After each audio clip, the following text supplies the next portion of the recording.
Welcome everybody to the WREC semi-finals day. It is playoffs time here in Barcelona, and there are only 4 teams remaining in the competition. And today we're gonna meet not only our 2 teams for tomorrow's best of 7 finals, but also the first 2 teams that are gonna head into Icons this summer representing the EMEA region. It is all on the line. 3 spots to play for, 2 best of 5s, a potential 10 games today. Let's see which teams will be making it to tomorrow's finals. There's nothing in the way. Keep pushing proof into the pitch of play until you see a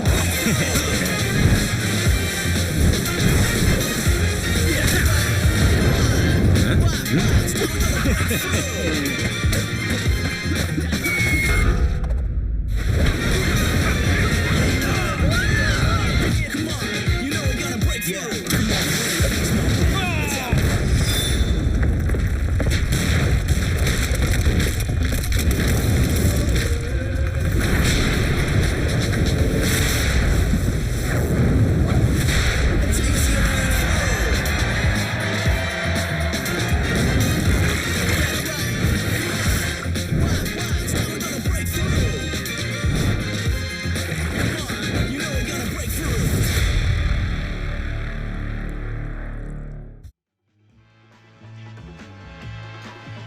Good afternoon and welcome from Barcelona here for the WREC finals. It's semi-finals day, and that means we have a lot of action on the card. Stress here, joined by Stuart, Darkbreaker, and Ryu to take you through this first best of 5 of the day. Stuart, it's your first time joining me on the desk, or maybe it's my first time joining you on the desk for this event.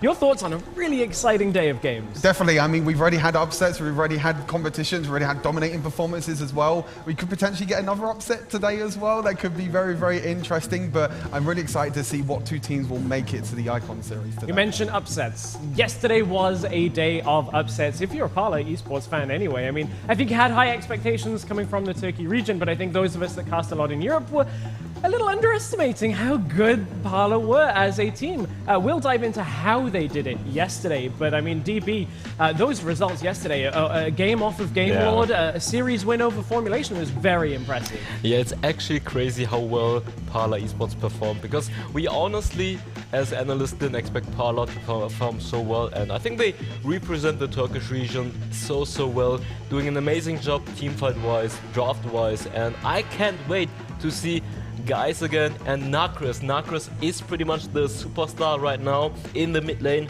for Parla Esports, and let's see how they are gonna face against RixGG. But obviously, there's still the second series, Game Lord versus Team Queso, and that's gonna be a banger as well. Yeah, some massive games that we'll delve into a little bit later on today. One team, unfortunately, that did depart as yesterday was Formulation. They lost their series to Parla and unfortunately weren't able to beat Game Lord in the end of the day to force a 3-way tie, and that leaves us with 4 teams in general. RixGG taking on Parla and Game Lord going up against Queso. Before we dive into our first series, which is going to be RixGG and Parla, Ryu, you'll be casting some of the games later for Game Lord and Queso. Quickly, what do you think that matchup is all about? That matchup is all about the hype. Theirs against Ruiz, Ruiz against his old team, the champions against the favorites. There's so many storylines to talk about for this match. I mean, it's the defending champions against the #1 seed. It is indeed. There is so much to talk about throughout today's games that, honestly, we could start anywhere. I think we've got to talk a little bit about the meta coming out of Group B yesterday when we look at how things played. A lot of team fighting, and I think that was a little bit of a surprise at times. We knew Parla were expecting that, but Stuart, I mean, Game Lord looked a little bit shaky on that first. Yeah, I think they just wanted to be comfortable. It's the first time on stage for them. They just picked a lot of comfort picks with Ruiz in the mid lane, with Redemption as well, going back to them AP carries that we haven't seen a lot in this tournament as well. But like you said, the team fights as well. Coming into it, Parla as well, we knew that the team fights were really strong from the Turkish region, like Galio, Diana, champions like this as well. But Game Lord, I feel like they need to step up their game today because they're against Team Queso, and that is not going to be an easy series. Yeah, it's been a few days since we saw Queso. Queso, we know they like to put a lot of focus around Andre out of the jungle. I think they have a very specific playstyle, but Ryu, it didn't work so well on the first day. I mean, you're a support player. They tried to put 4 supports on it. we're nearly getting ready for our first series, but what's your thoughts on that heavy Enchanter play style? I mean, I like the play style. You know, you have a player like Anderset in your team. You want to support him and make him able to put in a position so he can carry the game. We know Anderset can carry games, but it just didn't work out for Team Queso yesterday. So I'm excited to see them put more carry potential on Anderset. I mean, on WREC later.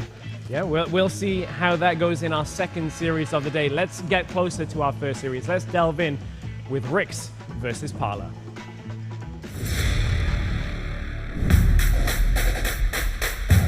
We want to win the whole event, definitely, but Icons is the big one. Obviously, we have 3 teams attending from Europe. There's a lot of leeway with regards to being able to make it. We're definitely looking to win the whole thing. There's a really big opportunity, and we'd love to represent at the World Championship.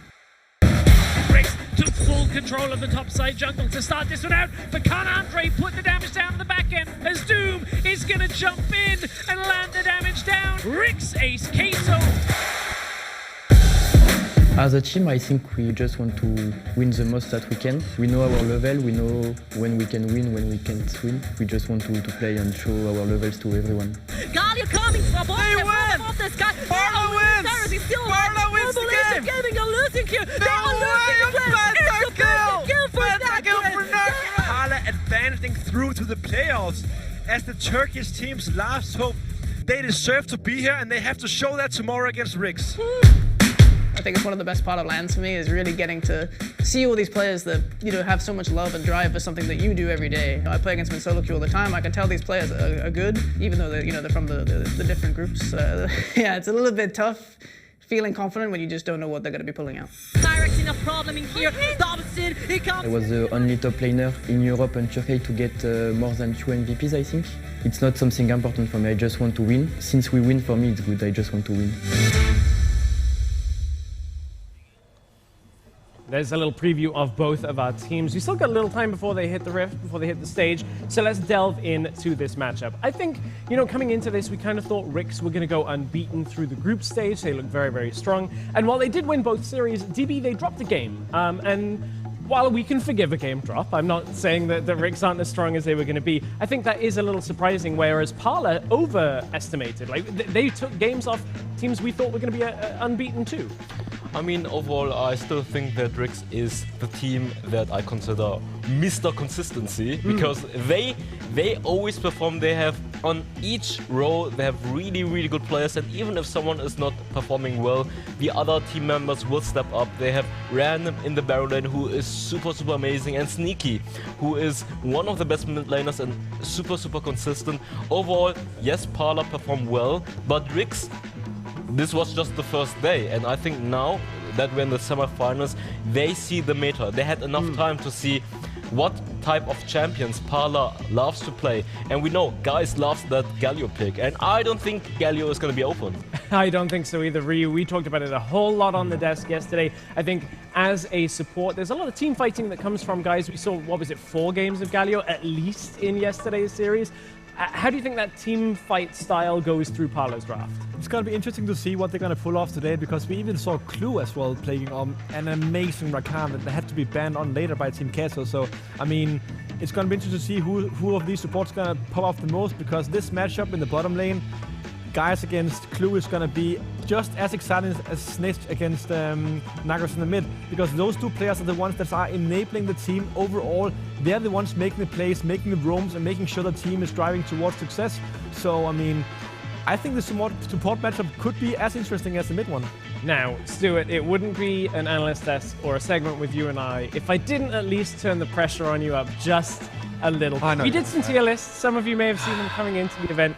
I can't remember where you rated Nacrez, but after a Graves pentakill yesterday, I feel like you probably could bump him up just a little bit. Oh, definitely. I think he overperformed and exceeded every expectation from all the analysts. I think it wasn't just me, it was Ryu as well. Yeah. Yeah, Ryu did that. I put a question mark by the way. I was like, I don't know. I haven't watched enough games. I need to do more prep. But No, I mean, we've already said it already. I mean, Parla is the big upset of the entire tournament so far, and I feel like that it doesn't need to stop there for them as well. They're playing off against a super team like RixGG as well, but I think after yesterday's performance, and Nacrez, as you said, on that pentakill as well on Graves, Akali performances as well, he's definitely stepped up his game and really carried the rest of the team. And I think like the key thing that when we look at that draft difference from Parla is they draft so heavily around mistakes their opponents, they're kind of emphasizing. Like they're planning on their opponents playing too aggressive. They sit in bushes. They're able to pick people off. And DB, do you think it's going to work as well against a team like RixGG, who now we expect with a day of games that Parla have played, RixGG have a lot of information on this playstyle?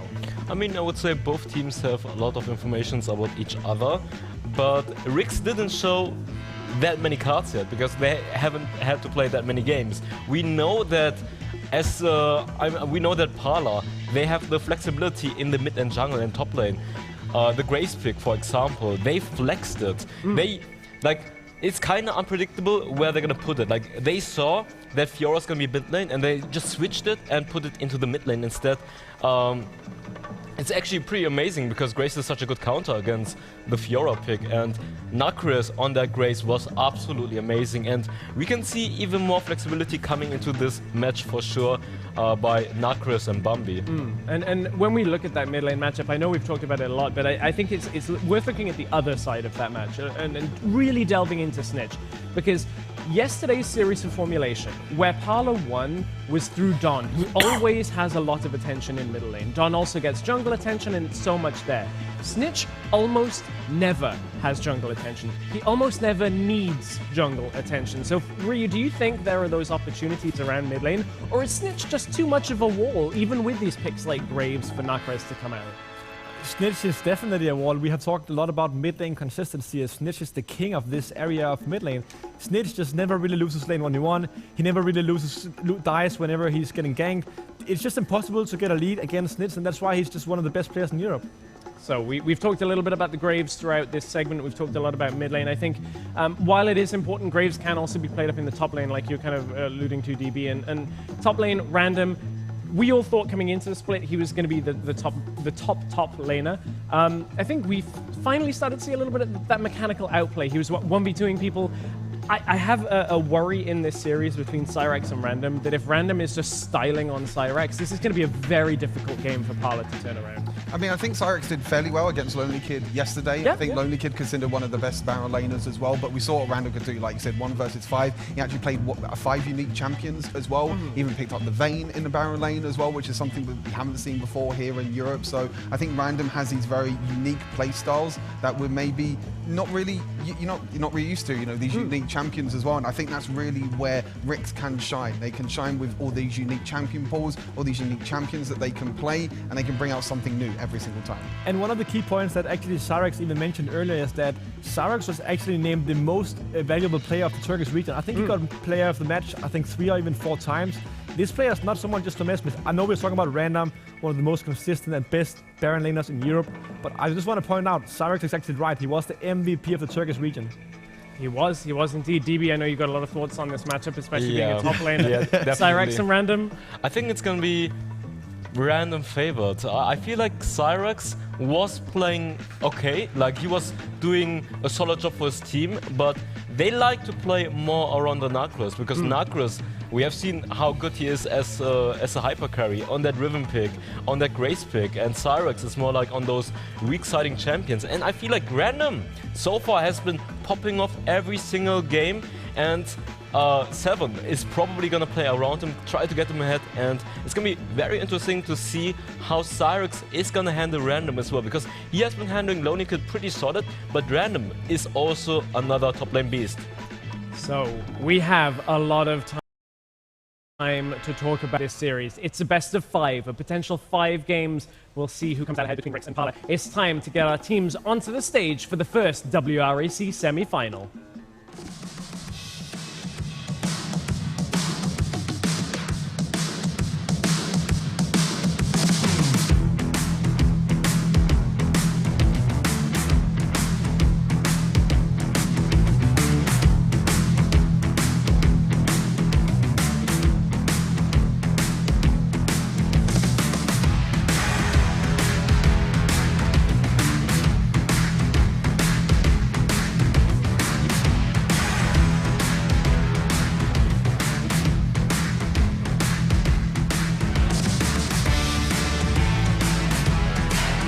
Please welcome to the stage the WREC European Open Bracket Champions, RixGG!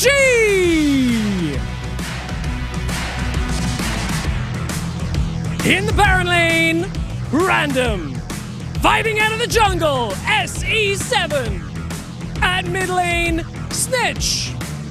From AD carry in the Dragon lane, it's Doom. And at support, it's Clue.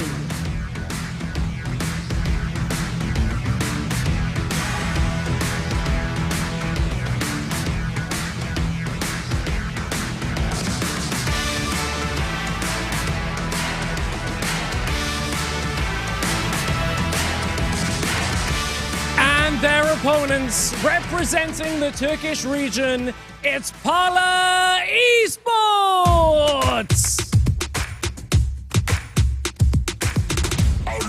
From the Baron lane, Cyrax! Out of the jungle, Bambi! Nakres at mid lane, Katsa as AD carry in the Dragon lane, and Guys from support.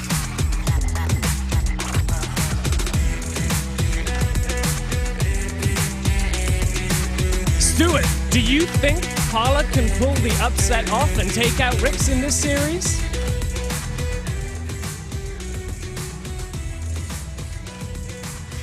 Yes, I mean, that's the big question, I think, in this series. Will Parla pull off the upset? I think that they have the potential. I mean, RixGG are this super team as well. Darkbreaker, I'd like to get your opinion as well on this. What do you think the percentage chance or like the chances that Parla have in this series? Can they pull up the big, massive upset? I think it's going to be very, very hard for them to actually win the entire series. I definitely can see them taking one game or even 2 games. With that mid and support synergy, Nakres and Guys can't be underestimated. Those 2 players are absolutely amazing. But RixGG has been showing so much power so far. They are a super team, super consistent as well, and I think they're going to take this series. And the likelihood of Parla actually winning the entire series is, in my opinion, maybe 20%. 20%. It's a tough call between these two teams because I think the best of 5 is a different game, right? Best of 3, we've had a couple of results go over to Parla where, 2 games, this sounds really strange, but 2 games are easier to win against a team than 3 games. Because I think a team like RixGG, with their coaching staff, can really download the play style. And for Ryu, you've been a part of the Viv Esports coaching staff. You faced Game World, you faced RixGG. Like, how important is that extra opportunity of more games to get the download to complete? The more you play against a team, the more you figure out what are their strengths, what are their weaknesses. One thing is watching them play on a different team. Playing against you actually get the opportunity to feel that breath and their strength and their tempo on you. It's a completely different thing. I mean, obviously, scouting is one thing, but actually feeling the play themselves is completely different. If I have to speak about this matchup in particular, I think one thing that Parla did very well yesterday is that they were able to capitalize on some of the mistakes and the sloppiness of Game Lord and Formulation. Sloppiness is not something we've seen from RixGG yet, and I don't think, I mean, even though I think Parla has this amazing team fighting, they know when to catch out people out, and they understand, whoa, this is a mistake, we have to capitalize. RixGG don't make those mistakes. I think the great thing about Parla, like you said, they capitalize on like the weak sides of the other team. But I think with RixGG, they don't really have a weak side, to be fair. Like, what is the weak side of RixGG? You've got Doom and Clue down in the Dragon lane. You've got Random up in the Baron lane, which even though sometimes he gets left by himself, we've seen that even if he is on the weak side, he can still 1 versus 2 as well. Yeah, I think, in some of the regular split games, I don't think Doom ever played badly. I don't think he ever was a weakness for the team, but I think there were certainly games that RixGG didn't play around when it comes to Doom's lane. So as we head towards our key points of the game, we can take a little delve deeper into our first series of the day. We talked a lot about all of the matchups here, and I think, we focused on bottom lane a lot there with Doom. We haven't talked too much on the side of Parla, but when it comes to these key points, I mean, for Parla, I think the key point has to be kind of like taking that fight from RixGG and team fighting around them. Team fighting around Parla is really difficult. Parla showed yesterday, I mean, Guys had 2 games in a row of that fantastic flash knock-up. That was just incredible. 4-man taunt afterwards. I mean, this guy is fantastic, and I think if Parla is to win this match, it has to come from Guys with a fantastic support gameplay. And yeah, I think he's definitely going to be the key player for this match for Parla. Yeah, I mean, this matchup is a bit unprecedented when we look at kind of coming into it. We kind of expected this to be like Formulation RixGG coming out of the groups. We talked a lot about how Formulation were upset. I mean, Formulation are a team-fighting team. For this matchup, I kind of wish Hells I could get his opinion because I know he's on the Parla hype train right now. Do any of you feel more inclined? I can definitely see why Hells is on that Parla hype train because they have been performing so well when it comes to those team fights. Like, we didn't expect them to play those team fights so well. They are in the early game. We just call it the Turkish aggressiveness. They know when and where to team fight. They pick off people, and even though sometimes it seems like they might not win the team fight, they still end up being on top of the team fight. And surprisingly, they managed to win yesterday against Formulation Gaming as well. So this match is going to be crazy. The underdog Parla Gaming against the superstar, the consistent team RixGG. And it's funny that we say underdog and you know, consistent for... So underdog for Parla and consistent for Rix. In a way, Rix kind of a very tiny underdog because the way that they lost to Game Lord 3-0 in the finals. I still think that they're the favorite team for sure, but this is the battle of the second seeds. One of them are going to go to Icons, and those are the stakes that are on the line. Stu, we've only got 3 spots for 4 teams, and if Parla pull off the upset here, that means we're potentially looking at, you know, a Rix, either Game Lord or Queso, 3rd seed, and that's insane to think about. I think we spoke a little bit as like the craziest scenario I think that could happen is if Parla win this series and Team Queso win the next series. I know. And then even though everyone kind of predicted this Rix versus Game Lord final, that could be the 3rd place match, and maybe potentially only one of them can go to Icons as well, and that's the crazy thing about it. And that's one of the things that Ruiz actually mentioned in his interview yesterday. You can practice as much as you want, you can have as much experience as you want. This is offline stage. Yep. Everything you have learned, you can just throw that out. This is a completely different setup, completely different meta, completely different environment, and it's not the same. I mean, we saw that yesterday, Parla upsetting some of the favorites from Europe, so I mean, throw everything out you already know, because this is going to be one of a great day. It's going to be a great day. It's going to be a fantastic set of series. A couple of last things to do before we get into the game, and the first of which is to hear from our teams. Let's head over to Carmeline with an interview with Rix.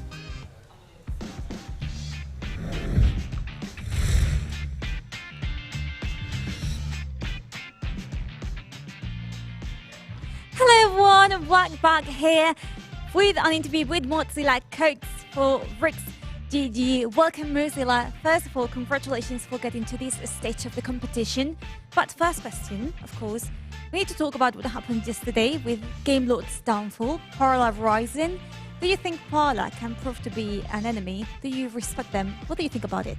I mean, obviously respect every team here. They're still the top of Europe, even if they don't make it out of play-in stage like UL. They still made it as the best team in Russia. And Parla is the same way, right? They were the second seed from Turkey, and they've shown that they can play on the big stage, and they've upset GLD in one game, FMG 2-0, and they've shown that they are a real good contender. You're kind of in a similar situation because they came as a second seed, you came here as a second seed as well, and now you're having to face each other. Surprisingly, or not surprisingly, you've become the favorites to win this entire tournament. How does that feel? Does that add pressure to you, to your performance? I mean, we consider ourselves the favorites as well, right? So we went into this practicing with that pressure on our shoulders. And I think we've gotten used to it, and this pressure has pressed us into a diamond that will definitely succeed. Okay, a diamond that will succeed. Last question. I need you to give me a prediction for this series. How do you think it's going to end? Do you think Parla is going to take some games away from you, or are you going to stop them? 3-0 Rix. There we go, 3-0 Rix. So, there it is. Mozilla, thank you very much for the interview. We'll see what happens, but for now, I'm sending it back to you guys. Thank you very much, Carmeline, and welcome everyone. We're about to head into the first semi-final game. Best of 5 hells, anything can happen, even though he predicted 3-0 for Rix. Man, I just gotta say, first of all, Mozilla looked hella good right there, right? We talked about it. I mean, he looked amazing, so just getting that out of the way. But yeah, 3-0, I wouldn't agree. Of course, he says that he's the coach from Rix, yes. But I wouldn't say that. I definitely think, you know, I still voted for Rix to win, even though I absolutely love Parla. Because, you know, love them or hate them, Rix is the best, right? Like, Rix is just the best in Europe right now, and I'm sure they'll show a super good performance right now, so 3-1. They look like the most solid team all across the teams that we had the two days before, because, I mean, no team is undefeated. we have to say that no team is undefeated. Every single team, just lost a map or two maybe, and that's the beautiful about these days before. Like we had a lot of upsets, we had a lot of intense games, and this series is gonna be, I think, more exciting than people may think. Yeah, and it shows that it's definitely closer than people may think and than we may have thought. Because like I also personally thought that RixGG would just wipe the floor with everyone, but they lost the game to Team Queso, right? Like they lost the game to Team Queso, and Team Queso wasn't looking as strong in the first game, but then they took a game from RixGG. It's just like, as we just said, right? Like this is a live stage. Anything can happen. Like in the first game, it could be super bad for Team A, and then in the second game, they'll just stomp the game. I want to highlight the first is like we're gonna have a hell of a clash of styles, because we saw in the group A lot of adaptability, a lot of spicy peaks. The scenes came through a lot of times for Team Queso and also for RixGG. But in the group B, it was all about the team fight. Maybe more, traditional picks. I'm gonna say like the Darius, for example, but a lot of team fighting power. That's where Parla excelled. Yeah. Parla was amazing. Parla showed an absolutely amazing performance, team fighting, but also knowing when to split push, right? Like they knew when to split push, they knew when to build the hole breakers. So even though they are very good at team fighting, they built the hole breakers to counter out the enemy teams, and they didn't always do it on the Baron laner like the traditional team would do, right? Like everyone thinks hole breaker goes on the Baron laner, you split push, and the mid laner joins the team fights. No, Parla knows what to do, and team fighting amazing, but also their macro game in general. They put the hole breaker on the mid laner, swap him to the Baron laner, and make him push instead. Yeah, absolutely. And talking about neutral objectives, it felt like Parla, well, they weren't actually taking the neutral objectives. Like the game could be better, but fighting around them, that was the key point. And every single game, it was about the fourth Drake, about the Elder One. They set them up amazingly. But it's good that you're giving this point, because I definitely feel this is the major weakness of Parla. Like a major big weakness, because they're not good at objective play. They're an incredible team. To me, it feels like they're so good. They fight so well around them, but they don't take them. They don't take them. They fight around the dragons. They fight around the Rift Heralds. They fight around the turrets, but they don't take them. And this you cannot do against RixGG. And this is why I still voted for RixGG to win, because I know RixGG knows this as well as we do. Right? Like they have two coaches. They have Dooms and Mozilla and behind the scenes, and these guys are amazing. These guys know everything. These guys are the masterminds behind the team. These guys are the ones that are doing the draft right now, which we are heading into. And this is already going to be the first stage of the game. Right? Like when you're in a game, this is already basically 1-0. If you win the draft, you're already 1-0 ahead.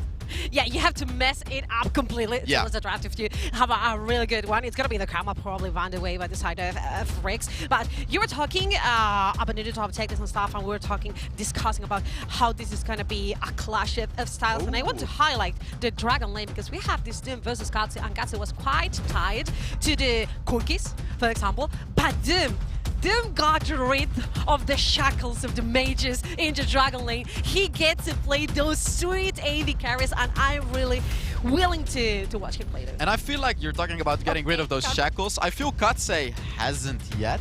But like he played the Morgana. The only ADC that he really played was the Corki. We all know what Doom can do. He played Jinx twice, and he got 2 pentakills. Both games he got a pentakill. He plays Tristana, he wins. He plays Xayah, he wins. We know how good he is to Paris. Karma's open. I was going to talk about that, because I feel RixGG is possibly going to change it up, right? Like this is a team that does these kinds of crazy things. They've prepared a counter draft. I can guarantee you right now, right here and now, they just completely prepared a counter draft, and they should be fine. So I'm curious to see what they counter the Karma with.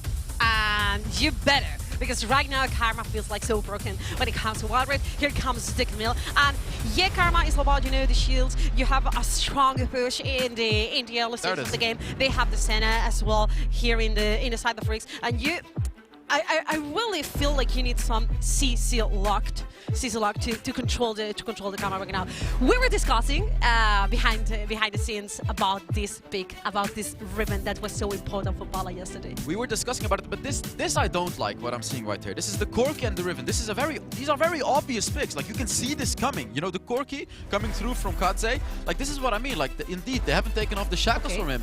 Nasus Senna in the bot lane. This does incredibly well into the Karma as well, because they can out-heal the Karma poke, and then when they scale into the late game, you put Doom on the Senna. He does so much damage, and then add Random to it as well, playing the Camille. And Random is possibly the best Camille that I have ever seen.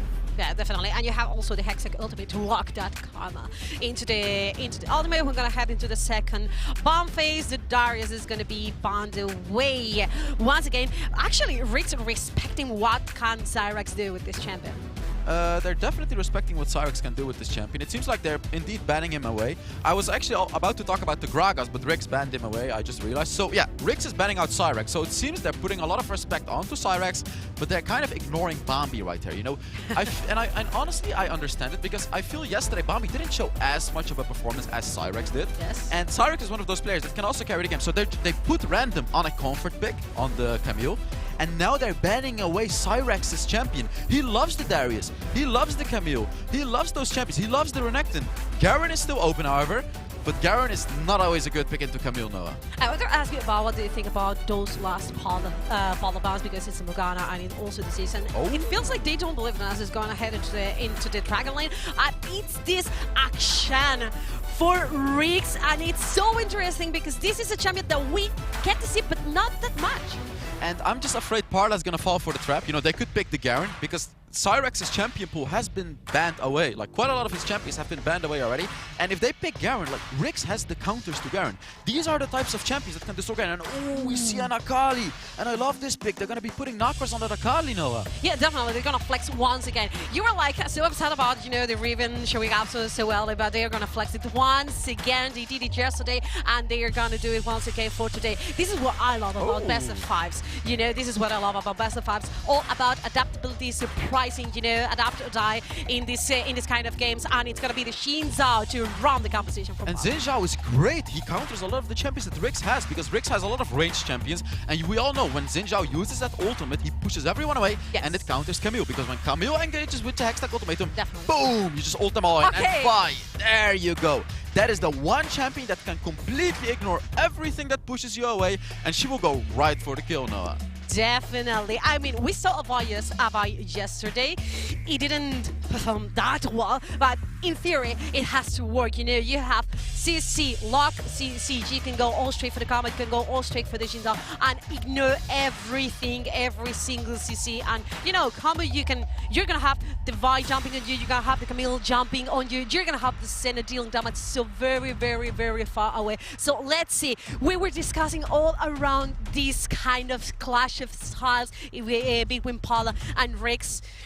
RixGG seemed to be like, you know, the most solid team all across the board, but Parla is, you know, the team that exceeds expectations. Can they make the upset once again? But honestly, I feel like Parla is falling into the Game Lord trap. I'm calling it the Game Lord trap because they're kind of stuck in a champion pool with a few of their players, right? Like, I feel definitely with Katze, this is one of their weaknesses. And RixGG forced them to, like, you know, to put Riven onto Cyrex as well by banning away some of the other champions. And now it's random on the Camille.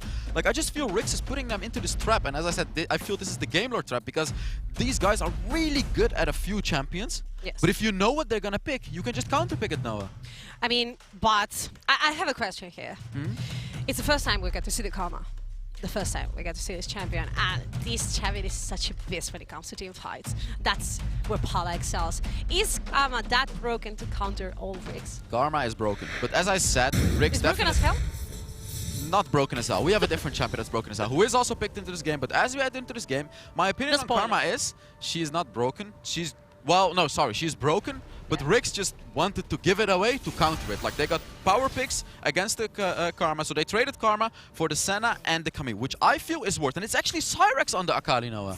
Yeah, Cyrex on the Akali. Knackers popped off yesterday on the Riven, so they flexed fine in the Akali in the Baron lane side of the map. So let's see how it goes versus Ronda, because what I like about the Akali into the Camille is the high mobility. Yeah, you're gonna have the Hextech ultimate to lock her down, but in theory, you have the Shroud, you have the Smoke, you have the E and the ultimate, you know, to get rid of the Camille.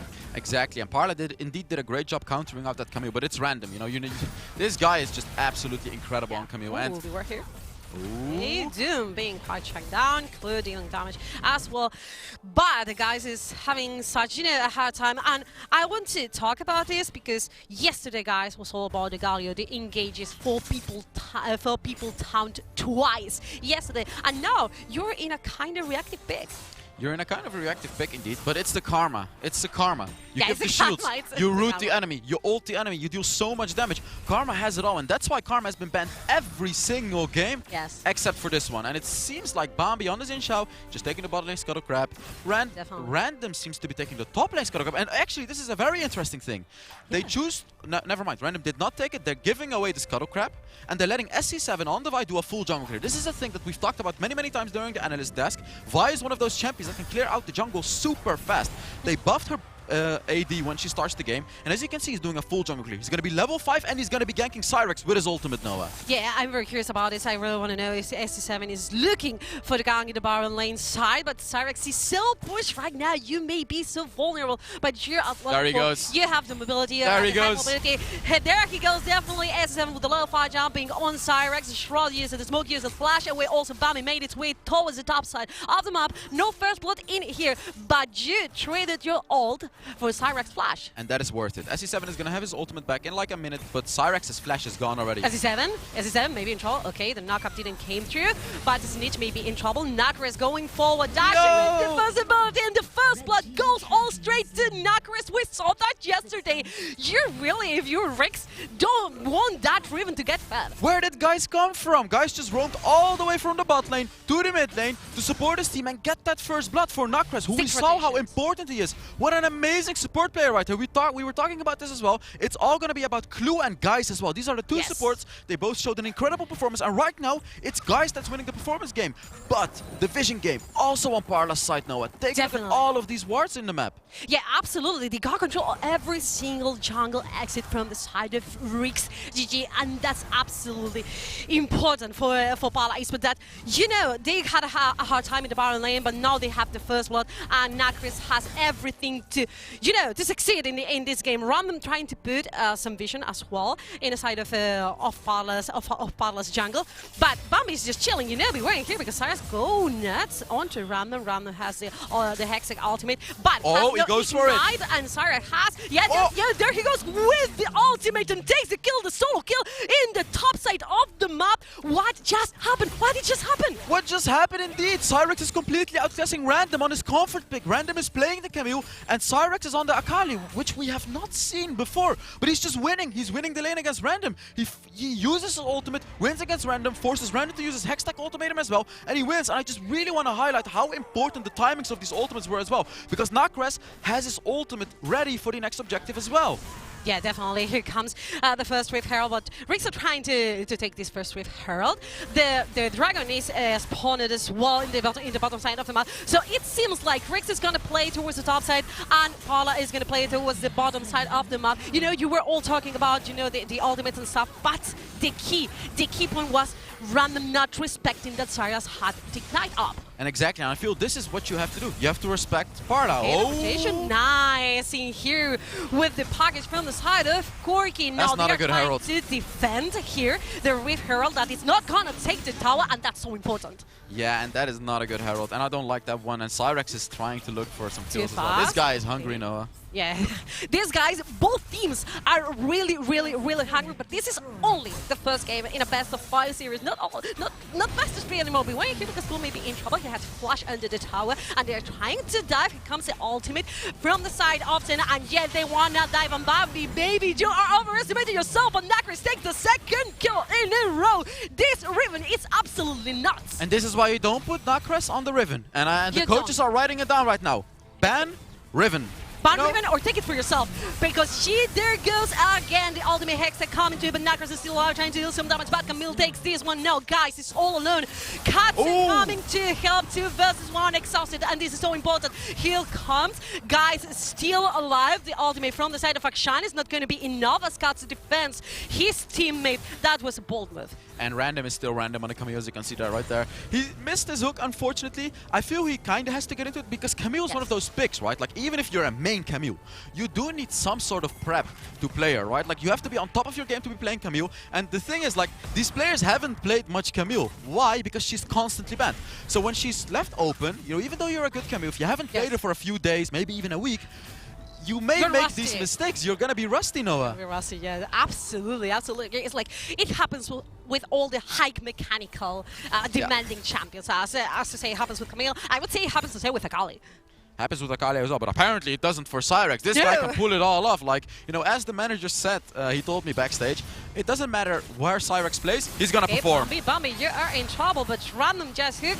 The wall, Bambi is gonna be dying so soon. Camille takes this one as well. And now, yeah, it started badly for RixGG, but they are taking kills, they are taking gold, and they feel like back in the game. And this is the consistency about Rix, right? Like, even though they were down 0-3, they'll still stay consistent. They won't make as many mistakes. And here we can see Parla, they are making mistakes. And even though they were ahead 3-0. Okay, here comes Snitch with heroic swing. Had to dash backwards to tower. And SC7 going all forward, jumping onto this Corki. Put Corki back. He ended up dying. The sacrifice to take the tower. Oh, the ult! And Akshan takes the life of Akali. All the kill, and also the tower is so important for RixGG. They sacrificed the vibe, but it was worth. Random stopped Cyrex from ulting into his team. He just completely nullified the ultimate damage by Hex using his X-Tech ultimatum. But what I was talking about is this is the consistency of Rix. Even though they make a few mistakes, they'll get right back into the game and they'll play the game. And as you can see, Parla, actually, let's talk about this team fight because that's a bit more important. Rix has the composition to do this. They have the composition, they have the Akshan, they have the Senna range, and they have the Vi dive. And as you can see, SC7 had none of it. He went for it instantly. And even though he died, he forced away some important abilities from Parla. But look at this one. You see that he Random didn't allow Cyrex to ult in, Noah. Yeah, absolutely. Well played from RixGG. It was well from SC7. I really don't think that Vi had to dive that deep, as to say, because I mean it was a bit for RixGG. They took the objective, they took the kill, and they could have been all alive. But right now they lead the gold, but just for 500, it's just meaningless. They're leading the gold, but let's take a look at Nakras, by the way. He's ahead by 1.5k gold. And this is dangerous for Rix, because we were talking about it. This is the star player. This is the star player that you definitely don't want to have a lot of gold on. He has 7.5k gold already. He has 2 items, and they're starting off the Rift Herald, Noah. Yeah, they lost the first one. They were taking, you know, the ocean break, but they don't want to let RixGG to take this second one. And yeah, they took it for free, and that's important because RixGG is all stacked, all day heading towards the bottom side of the map as they want to focus this bot lane tower. And Parla just summoning the Rift Heralding here. There's only one member from RixGG to defend this tower. They're gonna take it as well. They're gonna take it as well, and I feel they're gonna be fighting for this dragon as well. Rix is being separated as Snitch is in the mid lane, but Cyrex is looking for some blood. Yeah, RixGG are trying to take the trade, but it's not gonna be so free. Vi going in once again. The stats is so pretty good on each other from the side of the damage comes through, but exhaust also so important. Exit ultimate, SC7 diving, but solo on HP. Camille is just destroying Parla Esports. Look at Nakras, this guy doesn't die. Corki is down and Akshan takes the kill. Right now, Nakras is 2 versus 3. He's excited, but he's alive. He's diving. He's taking the shield. He's taking everything. He's still, I don't know how, but Akshan takes the kill. So important. The shutdown on Camille is going to be for Nakras. Once again, he's 6-2. Eyes on the Raven all the time. He just bought execution call, and that's going to be so crucial, so powerful for the next team fights. Wow, and Nakras during that team fight was just incredible. But I want to highlight the subtle plays by Doom right there, because here, clearly, boom. He ulted, gave his whole team a barrier. He's rooting enemies. He's healing his team. He's buying enough time for Snitch to provide enough damage. And as you can see, right, like Snitch killing the backline. Doom and Snitch are just sitting in the backline. Here, look at it. Yeah. Doom buying enough time, killing off Bambi as well, flashing over the wall to dodge off the engage from Nakras. Like, these are the subtle things that Rix do to still win a team fight that looked very favorable for Parla. I think just Doom kiting, knowing where to retreat and when to re-engage was the crucial. And everyone was revived, by the way, by the Akshan. Yeah. Absolutely, yes. Akshan, the one that messes up every time with the tempo of the game. By the way, Doom is sitting on 39 stacks, and we're nearly 11 minutes into the game. I would say that is not a very high amount right now. He's struggling to get those stacks up, Noah. Yeah, definitely, because you want to abuse usually, you know, the Mala champs, but Karma is not that kind of stuff. You didn't get to that many souls, you know, during the early game. Okay, the Coca-Cola pop off in here. Let's take a look at the reaction of Flu. We know this guy loves it as well. Look at him, he's screaming to his team, go, go, go, go, get him. And that was happy, yeah. Kind of happy, but he could be more happy. Right now, we have the shield, or no, Cyrex was being focused, you know, by the common plans from Snitch. Snitch having a wonderful game as well for 1-3 for them mid laner in this auction. So fat. I really like that both teams, you know, are focusing on these grievous wounds that are going to be so crucial. You know, you have Shintal, you have Raven that are going to be healed all the time. On the other side, you have, you know, the Senna healing everyone. You have the Nasus that is going to be healed so much, and you need those. But I don't really understand why RixGG has put these Executioner's Callings on the Akshan and on the Senna, because it costs 2,000 I gold. agree. They're waiting in a bush, by the way. Okay, you may be in trouble right now. Here comes Wild once again, but he's exhausted. He doesn't have the damage. Nakra is going in, beware with the Riven because Cyrax is diving. Here comes the ultimate from the side of Senna. The Exhaust and the Stasis come through, but he's not gonna be so okay. Unstoppable, the game says it. It's the Snitch once again carving the game for RixGG. Rix is just being the big pillar in the middle of RixGG. This guy is the most consistent mid laner I have ever seen. Every single teamfight, he's doing so much damage. He didn't even have to use his ultimate in this one, and now they're going to be pushing the mid lane turret. And Parla doesn't allow but it. Clue has very low HP. Martin now went in, but Bambi may be in trouble. He's not gonna make it alive. And Nakshan takes everything. They're not even respecting the tower. Scott's still alive, but not for Starlord. That's a lava kill for Snitch. That is just smashing this game. You know, Ryu was talking about how such a stable mid laner is Snitch. Always delivering, always performing, and once again, he's doing it. He's not only the stable mid laner, he's the absolute hard carry mid laner. He's godlike. He's level 13. He's actually outlaning Nakres, even after that early game where he was behind 1.5k gold, by the way. And that's just so incredible by Snitch. He finished up his Mortal Reminder as well. But I want to talk about something, however. I find it a bit interesting to see that RixGG Gaming has prioritized to go for anti-heal on the Akshan, but it seems like I don't have time to talk because I want to highlight what Snitch is doing right here, right? Like they're pushing the turret, they're sieging, Bumpy tries to go in, and of course Doom instantly who roots him, and they kill him right after that. And these are the subtle plays from Doom that, you know, you may not see, but he's playing the Senna perfectly, and Snitch is just so aggressive on the Akshan. Yes. He knows he can get those resets on his third ability when he goes in. As you can see, he constantly uses it to run away, and Nakres, he tries to go in, exhaust. Yeah.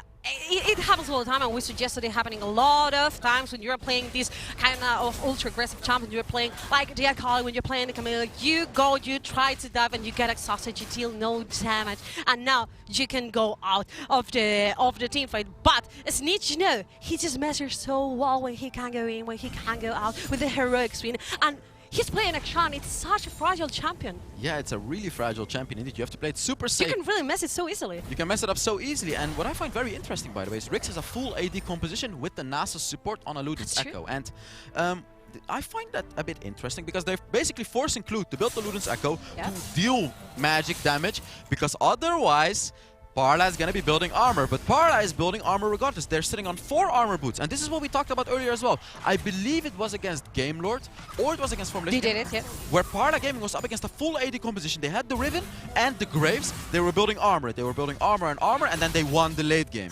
Oof. Here the 1v1 with Nakras and Random is getting intense, you know, because you have the Hawkeye from Parla, you have Random who also excels in RixGG, but he's not getting the highlights in this game. It's all Snitch is trying to kill Cyrax. By the way, here comes the ultimate, but the command bounce is not killing the Akali in this situation. It seems like we have a little bit of a calm, you know, quietness here coming through the rift, but this is a very dangerous situation because we have the Baron Nashor. You can make any mistakes because otherwise the other team is going to take the Nashor and the end is going to be done. Yeah, and another interesting thing is the difference between Random and Cyrax. We saw Cyrax solo kill Random as well, and Random is now sitting on 3.5 items. Random is sitting on 3.5 items, and now Cyrax just finished his 2nd item, so he's a whole item behind of Random, and Random also has the Hull Breaker, which means Cyrax has absolutely no chance on 1v1ing him, and Doom is now sitting on 58 stacks. Yet again, it's not that many stacks, but it's good. Like when he reaches that 60 stack threshold, his basic attack range is going to be long, Noah. Yeah, but I mean, right now, Random is all about the ultimate, having a good ultimate when it comes into the team fight, healing his teammates, you know. They can't die because they know they have the Senna behind them, healing them up and shielding them up. Random is trying to dive. Oh, what is going on in here? Cyrax goes wild as he knows he's in a 2v1, but Random kites with the hooks in the wall.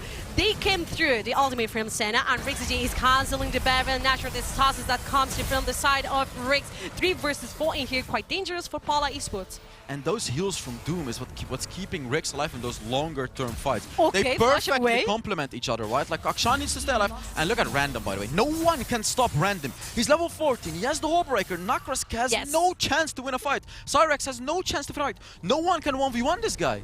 And that's pivotal because you have Random level 14. You have Snitch level 14 as well. And Parla is falling behind these matter 13, 14 right now for Nakras. But it's like, if RixGG is split pushing, you know, having all this importance in the lower part of the map, but also they are winning the team fights in the 4 versus 3, this doesn't look good for Parla. This definitely doesn't look good for Parla. And the later we get into this game as well, Noah, the worse it gets for Parla. RixGG drafted a late game composition. They have the Akshan, they have the Senna who keeps stacking. They have the Nasus who's actually pretty much going for full AP with a Winter's approach, which goes into a Fimble Winter. Disgusting is the right word for it indeed. Yeah, absolutely. Like, he's gonna slow you down. He's gonna make you fall into Akshan, into Vi, into Camille. He's gonna do a lot of AoE damage with that AP build. I mean, it's a sticky composition because they have a lot of slows. You know, if they jump into you, if they get you, it feels like you can't get rid of them. And this is the breaking point of the game. This is the point where Parla could win. We heard the sound of the Corki ultimate. We heard the sound, and the Elder Dragon is spawning. Random is going to the Baron lane. It was all for Parla about this trade. They have to do this. Every single game, suddenly they win the sim fight, they win the game. RixGG is respecting, they come to the river, and the focus from Parla is on the Drake. Where's Random? There he comes. Everything. Bambi goes in, he uses the ultimate, but Vi jumps forward as well. Could maybe in trouble right now, reviving with the Guardian Angel as well. Corki not doing so well, and Random is just smashing everyone in the backside of the team fight. Parla is losing this one. They got ace. The Drake is gonna be for RixGG and possibly the game. And we can clearly see it, right? RixGG is completely outscaling Parla Esports. You know, the hype train of Parla Esports, RixGG is a massive wall that's just destroying this hype train right now. RixGG, super consistent. They lost the early game, but they picked it right back up. And every single player, I mean, look at those scores. Every single player did their part in this game. Every single player did their damage. Every single player healed enough. Just a phenomenal team, and they're going to be finishing off this game in a very comfortable victory now. Yeah, 12 seconds for Bambi to respawn, 10 seconds for guys to respawn. I mean, RixGG came here with a good strategy. They left open the Karma for the first time in the whole tournament, and you know, it wasn't that big business. Exactly, they knew how to counter it, and this is what I mean, right? Like, they have some very good masterminds behind them. And they countered it. They gave away the Karma, but it didn't feel that it was broken in this draft, Noah. No, it wasn't. I mean, I really missed, you know, guys in this game because I missed those hard engages, the 4 people tie, you know. I feel like they buy the bait. And that is why it's so smart, right? To give him the Karma. They banned away the Galio, which was his obvious power pick, and they're like, alright, we're not gonna give you an engaged support, we're gonna give you this passive Karma, who can only heal. We know that a major power from Parla is guys on those engaged supports. We know they need it. We know we need him on the playmaking supports. And RixGG is essentially forcing him to get the Karma, or forcing them to ban away the Karma, which you never do on blue side, because you take it, right? But if RixGG gets the Karma, of course, you put Glue on the Karma, and he's a good Karma player. It's a good Karma player. I mean, that was a very hard decision for Parla Esports. And now the question is, where side are you gonna pick? Are you gonna pick the Karma once again? Are you gonna ban it even if you have to from the blue side? I really don't know, but maybe else we're gonna think about this after the break.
see a breakthrough.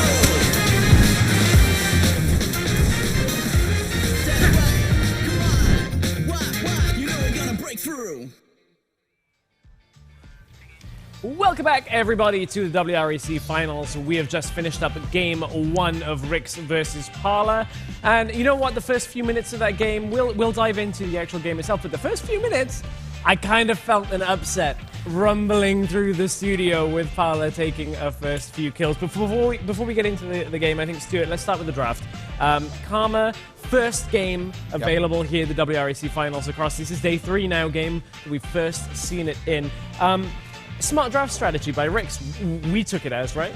Yeah, for sure. I think leaving the Karma open was a clever idea because they also got 2 power picks in response to that as well. They've got the Camille from Random, which we saw what Random could do in the side lane again. Nakrez tried to protect tried to protect Random in that duo lane down at the bottom lane, but Random on that Camille is really, really strong. And then also you pick up the Senna as well. You saw this is the first time we've seen really Senna on Doom and also the Nessa and Nasus in the duo lane, which I think Hells, you know a lot about the Senna Nasus in the duo lane. So I think it was a clever draft to give away Karma, but then picking 2 power picks in response. And it's not just that, right? Like, because you want to be putting guys on those, we talked about it a lot, like those active supports, not the reactive supports. This is the playmaker. We saw him play yesterday. We saw him do those Galio engages. He can do it on some other active supports as well, but he was essentially forced to go for the Karma because they're on the blue side. They never expected RixGG to not ban the Karma, so they just pick it away, give away 2 power picks to RixGG, and now they have him on the Karma, who is a really solid champion, but it just doesn't fit their win condition. Yeah, it doesn't quite match the Parla that we've come to see.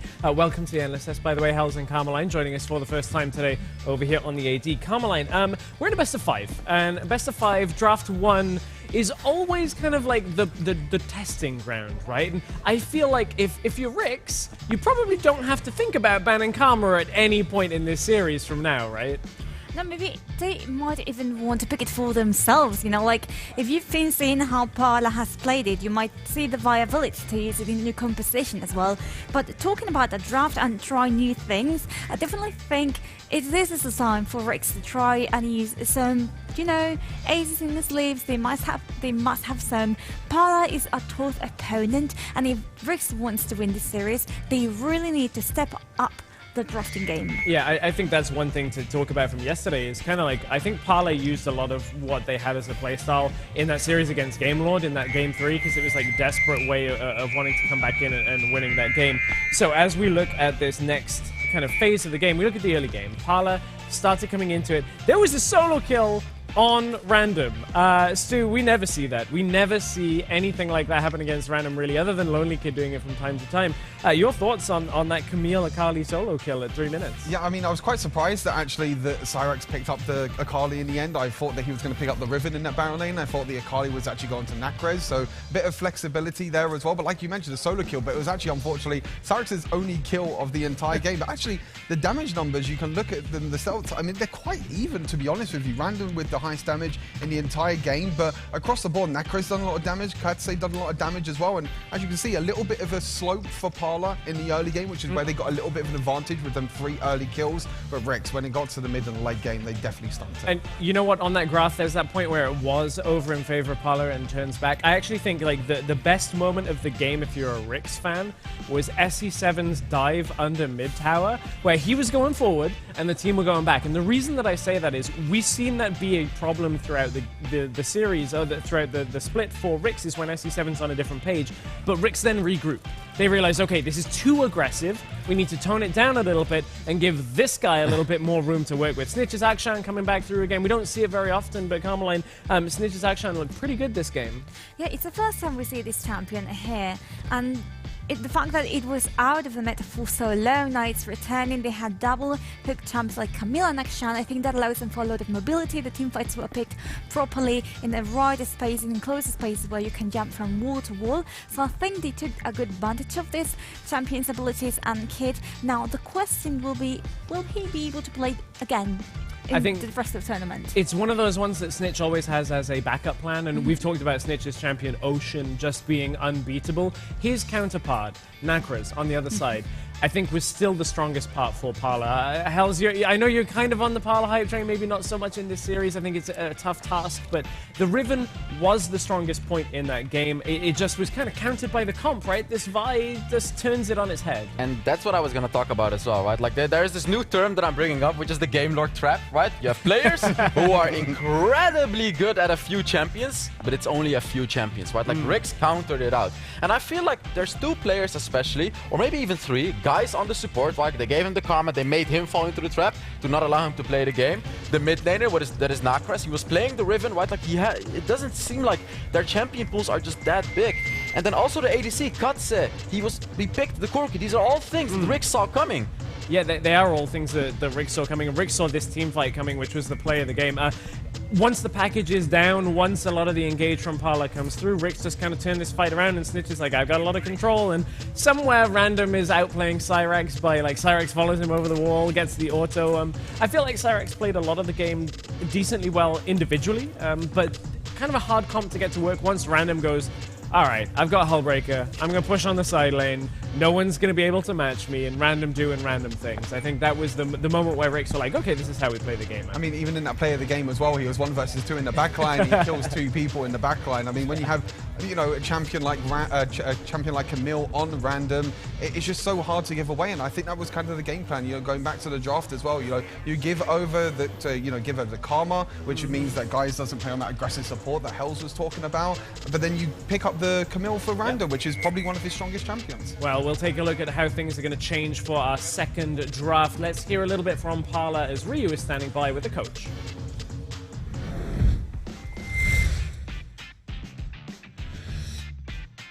I am here with Yaman from Parla Esports, who's the team manager. And Yaman, you guys were the second seed coming out of the Turkish region. Were you expecting to standing here in the semifinals as the last Turkish team? Yeah, to be honest, like we were expecting to do something nice in here because we came here to do something and to show how we are going to earn a respect. And I think we managed to come to the semifinals. I think we deserve to be here. Yeah, we are doing just fine right now. You guys are definitely showing something. RixGG as a team is used to know to be a team that makes very, very few mistakes. And you guys were actually having a very competitive match. You found a lot of mistakes they made, and you guys made the game very even. How did you guys prepare into RixGG? I think RixGG is an amazing team. They play really well individually. They're I think they're the best in their position. Plus, they are really good. They have a chemistry. But we know our strengths and weaknesses, and we know that we are strong in some points compared to them. And we will try to change things because I don't want to go here from like a losing 3-0.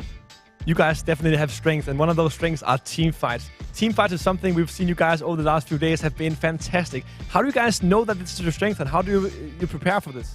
Firstly, we are not doing anything like really specific for that because we have been playing with the same team over a year, and we were in the boot camp for like almost 2 months. So we know that we are coming here as an underdog, but we know that potential, like we will be strong in the team fights. And I can say that it's a strong point, and also they're aware of that it's a strong point, and I think they work hard like as we do. So we all have the notes, and we will just do it. We will show it. And they definitely showed it. I think we are about to see a lot more from Parla in the next game. I'm back to you guys on the casting desk.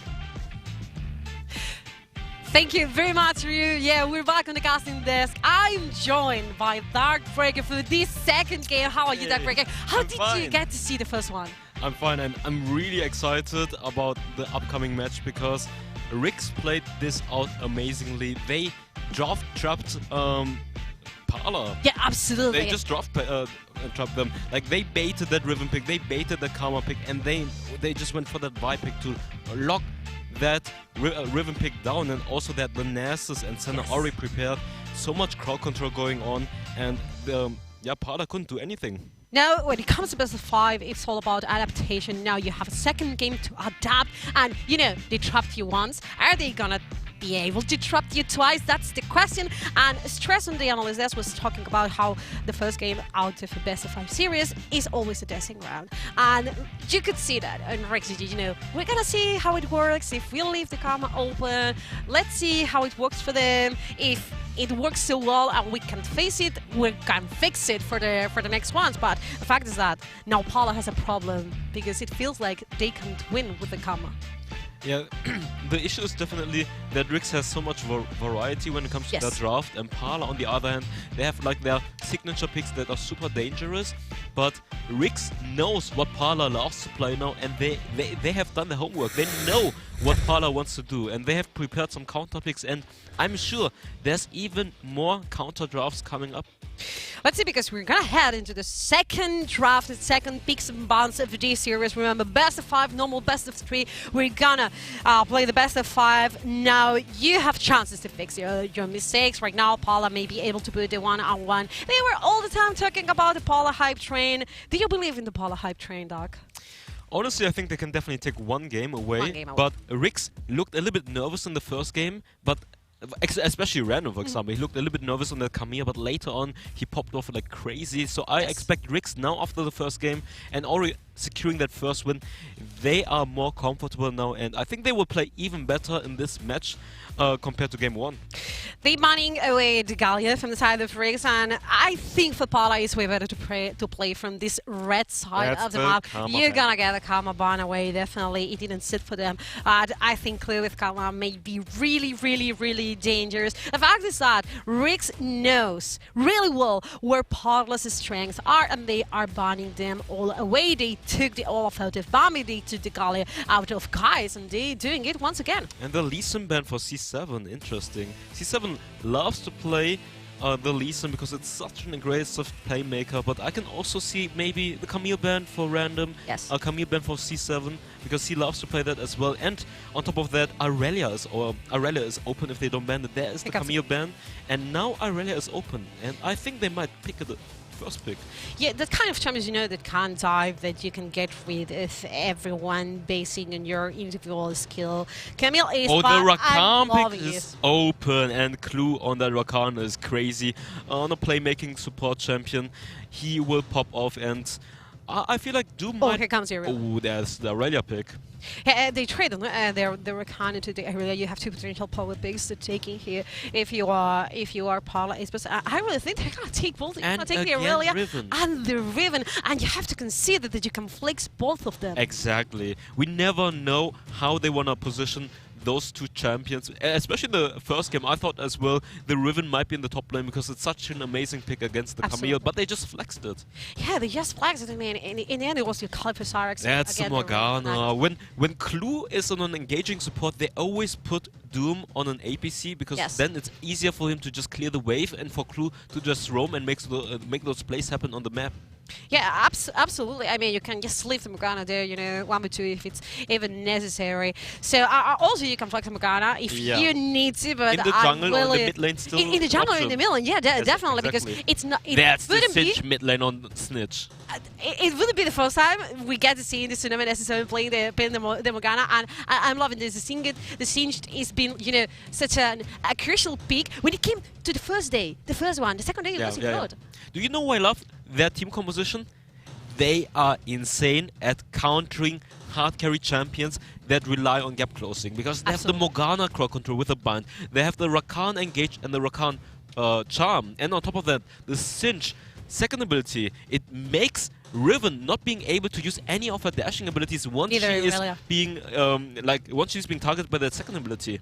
Yeah, definitely. Neither really. I mean, you counter all this dashes so amazingly, and you know, RixGG has all these tricks under the sleeve. They're pulling them out constantly in this and the best of 5. Right now. They're banning the virus away. They really don't believe. I feel like they really don't believe that Morgana is gonna be for Doom. Yeah, because 7 loves to play the Morgana as well.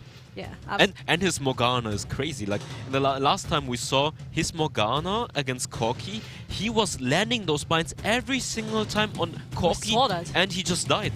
Yeah, we really saw that. In fact, Hats is gonna be back. On the Corki, he was really abusing this champion all day long yesterday. Varus taking away Shaya off the board as well, and you're banning now. If you raise, you're banning the Nami, you're banning the I feel like Doom can just go for Orianna if he wants to. Well, right now we have a 6. We have the 6. We have the Corki. You have a lot of teamfight potential in here.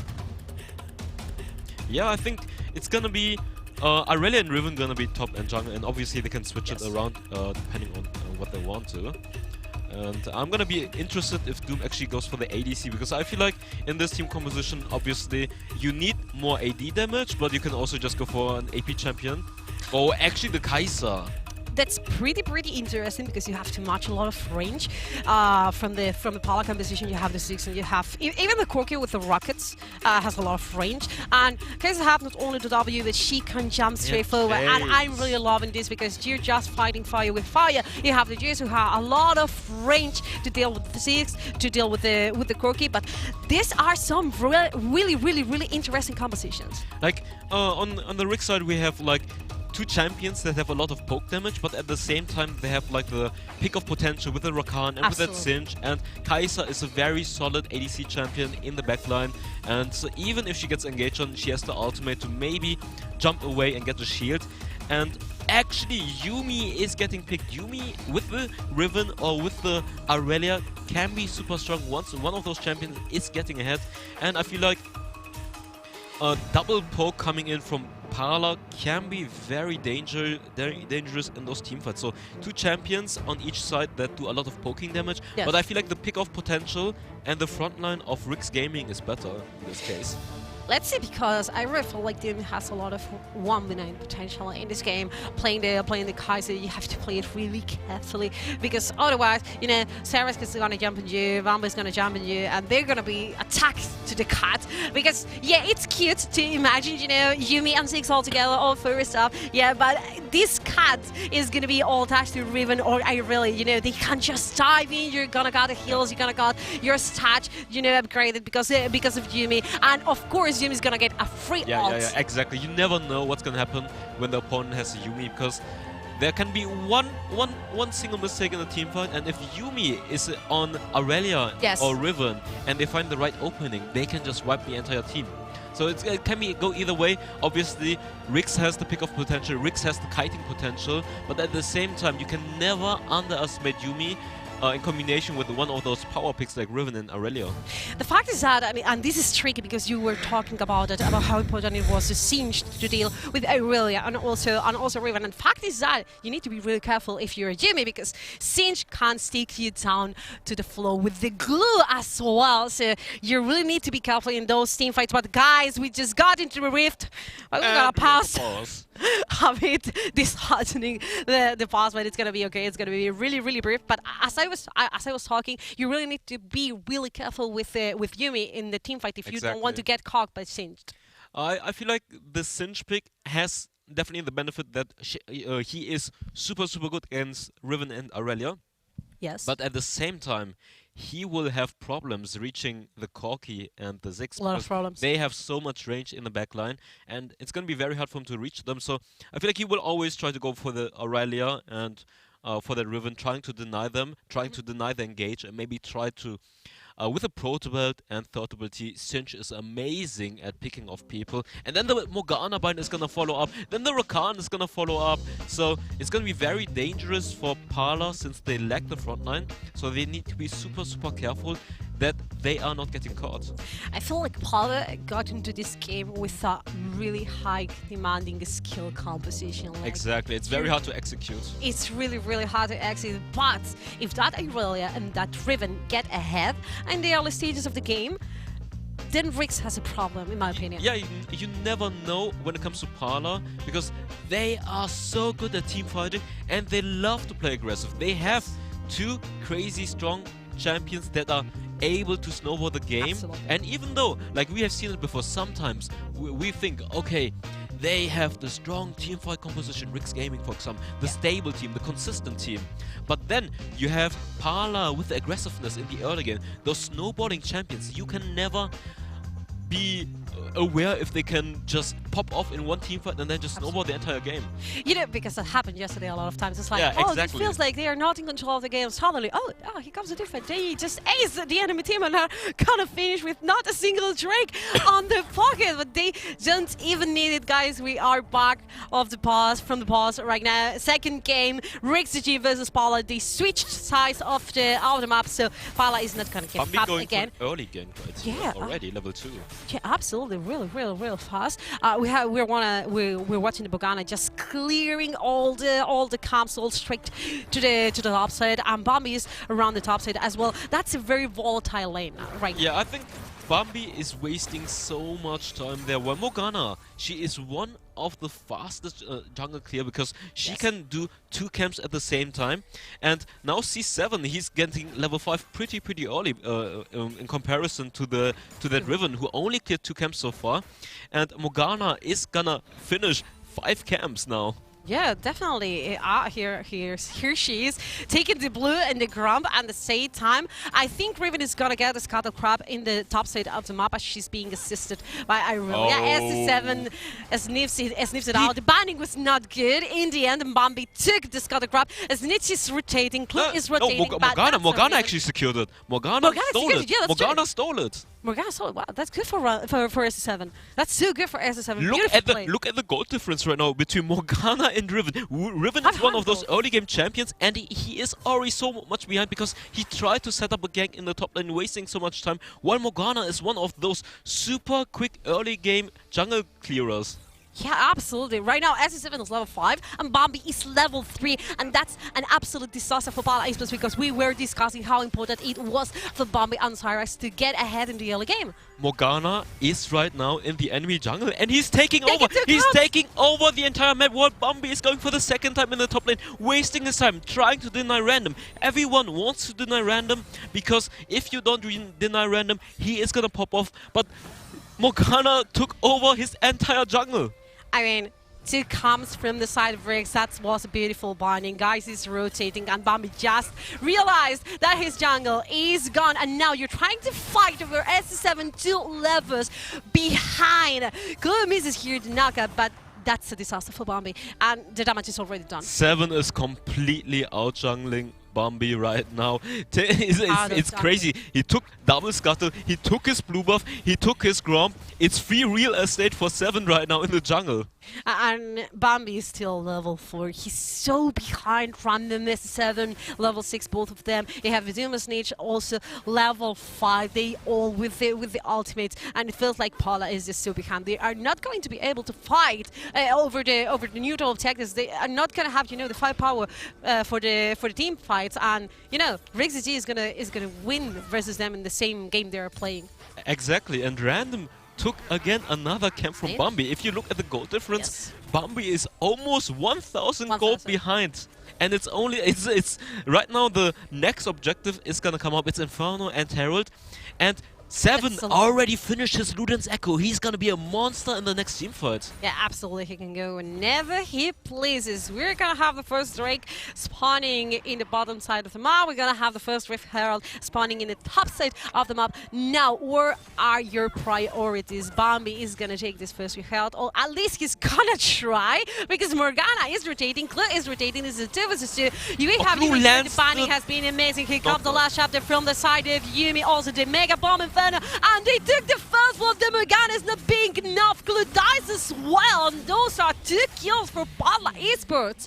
We said it before, that Yumi pick. The Yumi ultimate just destroyed them. Rakan engaged in, but Yumi just binded on that Riven, turned it around with the Yumi ultimate, and they just secured 2 kills and the Rift Herald. Even though Bambi was so behind, they turned it back. I mean, okay, you're 2 levels behind, you lost half of your comms, but you have the cut. So, and Health said it the first day, it's broken. It's just amazingly broken. And RixGG is heading towards the Drake. They lost the Herald, they lost the team fit, they lost the 2 members of their team, but they're gonna take the neutral objectives in the bottom side of the map. Even considering the disaster that just happened in the Rift Herald pits, they are 1,000 gold ahead. Yeah. We talked about the Yumi pick. Yumi pick is for a reason already. Oh, wait. Random, you are in danger. Here comes the Yumi, but here comes the Snitch as well. Random may be in trouble. He was exhausted. Here comes Explosive Cone, and the card gets attacked to the Riven, to the exiled one, and everything is fine. I liking, that Doom God Execution is calling so fast for him because they're using the Herald in the mid lane. Yeah, this is huge. It's gonna be first tower for sure. It's gonna be first tower. First turret actually fell in the bot lane already, but, securing the mid turret is much more important because it opens up the map for Parla Gaming right now, because every time they can just shove the wave in and then just rotate around. And we saw it with Formulation Gaming once they got the mid turret. They just out-rotated the enemy team. Oof, SC7 is in trouble. That's a 2 vs 1. And also Cyrex is so close, he had to flash away. Bombi using the ultimate, and he wants to dive, dashing, and did not respecting the fact that Snitch is the assist. He's jungler, he comes the second devotee from the side of Doom. No blood spilled here in the bottom lane, but they are looking for some kills. Random is actually 1,000 gold ahead of Cyrex right now. Yes. He's building the Mana Mune, and Mana Mune is one of the best scaling items, especially on a poking champion like Jace, with the gold lead he already has. And since he got it so early, he will soon have the Muramana, and that's gonna give him such a huge power spike. So it's gonna be interesting to see how much damage Random will do in those teamfights, and I can guarantee you guys, Random on that Jace is gonna finish with the most damage in the game. 1,400 gold. Katsu maybe is in trouble. Doom looking for the damage. Clue going in. Exhausted. Oh my god. Here comes the Kaiser, but Doom is in trouble. Tanking the tower damage. Bombi is exhausted as well, but it still came through, and the cat starts healing Riven once again. Katsu ended up dying, but that was definitely a bold move from RixGG that are playing also around the Baron lane, taking this turret as well. Random securing the turret, but actually Doom went in so deep with that ultimate. That was crazy Really that deep. he even survived there. Yeah, I mean, it feels like Doom didn't respect the fact that probably everyone from Parla were rotating towards the mid lane. You know, it could be the Yuumi, and he barely made it alive. I'm actually surprised that Parla Gaming is getting out-rotated by Rix, even though they secured the mid turret. I mean, right now, it feels like they are being quite sloppy in the way they are, you know. Random's damage right now, he's too deep! Macros is still alive! He went definitely too deep, and you know, you were telling before how maybe Rix was a bit nervous in the beginning of the former game. I feel like they are a bit sloppy also in the first game. Yeah, they're this definitely one. playing sloppy in this game as well. Playing a few times way too aggressive. Okay, Bombi, the knockup came from Rakan, and Doom takes this one so easily. That Kai'Sa is doing so much damage already. At 7,000 gold, I mean, she is crazy. She just popped Bombi. Boop, he was gone. Yeah, absolutely obliterated. I mean, some of these people just don't realize how much damage Kai'Sa has, even in the early stages of the game, just by sucking the passive. And right now, RixGG is taking the Rift Herald, the second one of the game. They are quite ahead, 2,500 maybe more or less ahead in terms of gold from Parla, from Parla Esports. You have Doom in a very, very, very good position. And we were discussing, WREC, how much of a potential of one name did Doom had this game. He's 2-0, and he's delivering. Yeah, Doom on those ADCs is absolutely crazy. Absolutely. He loves those picks. Previously in the meta, he used to go for the Orianna and the Ziggs, but now that Stormrazor is getting buffed and ADCs are becoming more popular, he is shining even more. Yeah, absolutely. Right now, Infinity Edge Executioner's calling. We said that it was gonna be really important to build those under-heal items if you want to deal with the card. And also here comes the ultimate from the side of Clue. Riven is in trouble. He's exhausted. He can do nothing. The Vanguard set from the side of the Irelia. Dashing that with the Irelia is crazy. Irelia with Yuumi. It's down. Definitely Irelia with Yuumi is everything. Guys, is all alone. Irelia ended up dying. That's an ace from the side of RixGG. They only had to sacrifice Random on the stage. I feel like Parla Esports played this teamfight kind of sloppy because they miscommunicated. Bombi went in there alone, died immediately, and then Irelia with the Yuumi followed up. They did an amazing job. You saw how strong Yuumi together with Irelia can be in those teamfights, but it wasn't enough because they didn't fight the team fight like a 5 versus 5. Yeah, definitely I can feel how Bombi is overestimating himself once again, 2 levels behind, for example, from SC7, and he just got obliterated. You can do nothing if you're exhausted, and then suddenly Irelia goes in, and I was really not trusting her 2 versus 3, but she had a guts. It's absolutely okay. He took 2 kills, 2 for Irelia, 2 of them with you. Got ace, and I really think that was not worth. Parla, they really don't, they really can't make these mistakes if they want to keep in the game. It's gonna be very hard now for Parla, since in the first place, the comp of RixGG is scaling super well with the Morgana and Cinch. Oh, you can go like that into the stage. You got trap, you get everything. You're tanking the tower, and you're gonna get killed. Good dashing to here. Here comes Cyrex as well, and right now this is gonna be a nice play from the side of Parla. He missed the ultimate. Miss Bitcool is gonna get killed no matter what. This one is for the cut to 1-on-4, guys. But once again, we're having these sloppy fights. But at the same time, RixGG is still trading and gonna secure the top turret, maybe? Yes, they're gonna take it. I mean, RixGG always takes something from you. You know, even though they lost in the bottom side of the map, they are taking something, they are playing the cross map, and they are, you know, taking some advantage somewhere. Even if it's a neutral objective, even if it's a kill, even if it's a tower, they are always, you know, taking that gold lead.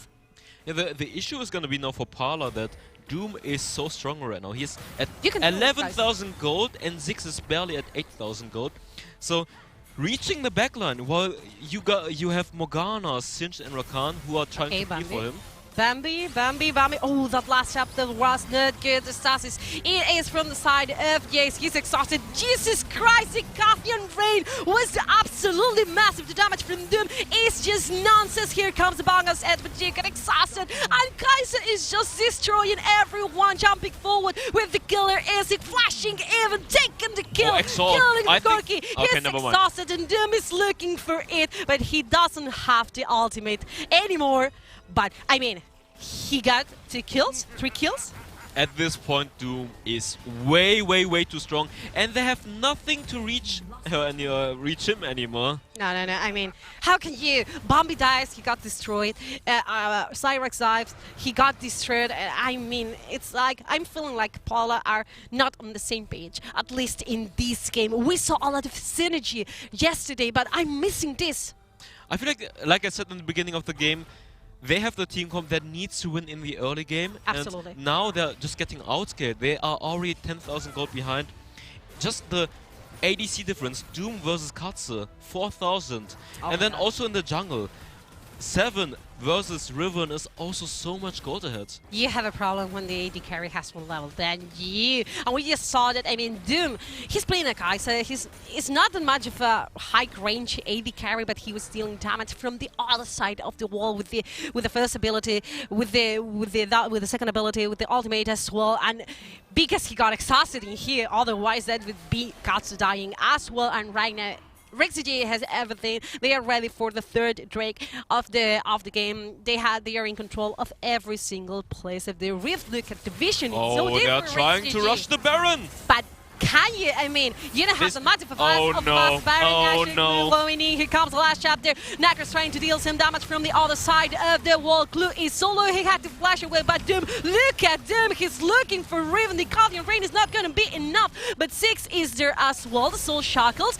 taking care of Parla Esports right now. The Baron Nasher is RixGG's. Katze is all alone in ground. He's to stick to the crown, and that's going to be the 2nd ace for RixGG. I think they can just end it in the mid lane right now.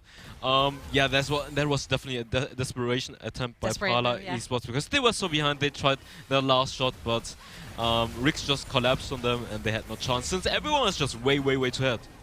And this is going to be done. This is going to be the 2nd victory in a row for RixGG, asserting dominance in the semi-finals. They are, right now, their breaker, 1 game to Icons. Yeah, RixGG just performed so well. They drafted amazingly. This team composition, the Cinch pick, the Morgana pick, they were so smart at countering Riven and Aurelia. And even, like, the issue is, even if the Aurelia and Riven are doing so much damage with Yumi in combination, there's still Doom. They need to get through, but they can get through. I mean, Doom delivered. I was expecting a really hard 1v1 potential, and we got it. Also, the crucial fact, in my opinion, was the jungle partner. I mean, I've never seen something like this in a pro play. Like 7 just took completely over Bambi. Just the entire jungle is just this. It is what it is, guys. It's the 2nd victory for RixGG. We'll see if Parla Esports can put the 2-1 or even the reverse sweep after the break.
WREC playoffs. We are after Game 2, before Game 3.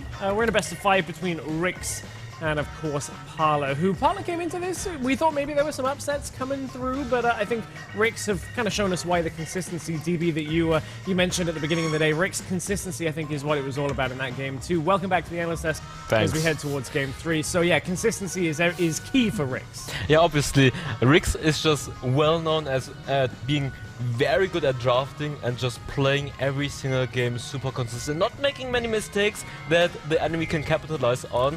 And even if someone is gonna make a mistake, there are 4 other players that are gonna step up for that person, and RixGG showed how amazing they are at drafting. And just in the drafting, they won against Parla Esports already because of the Singe pick, the Morgana pick, and the Rakan that are amazing at countering Aurelia and Riven, because they can get close, they will get CC chained, and RixGG just played it amazing. Yeah, they did, and I want to stick on the draft, but from a Parla perspective, I try not to have too many like visceral, strong reactions about picks that I don't like.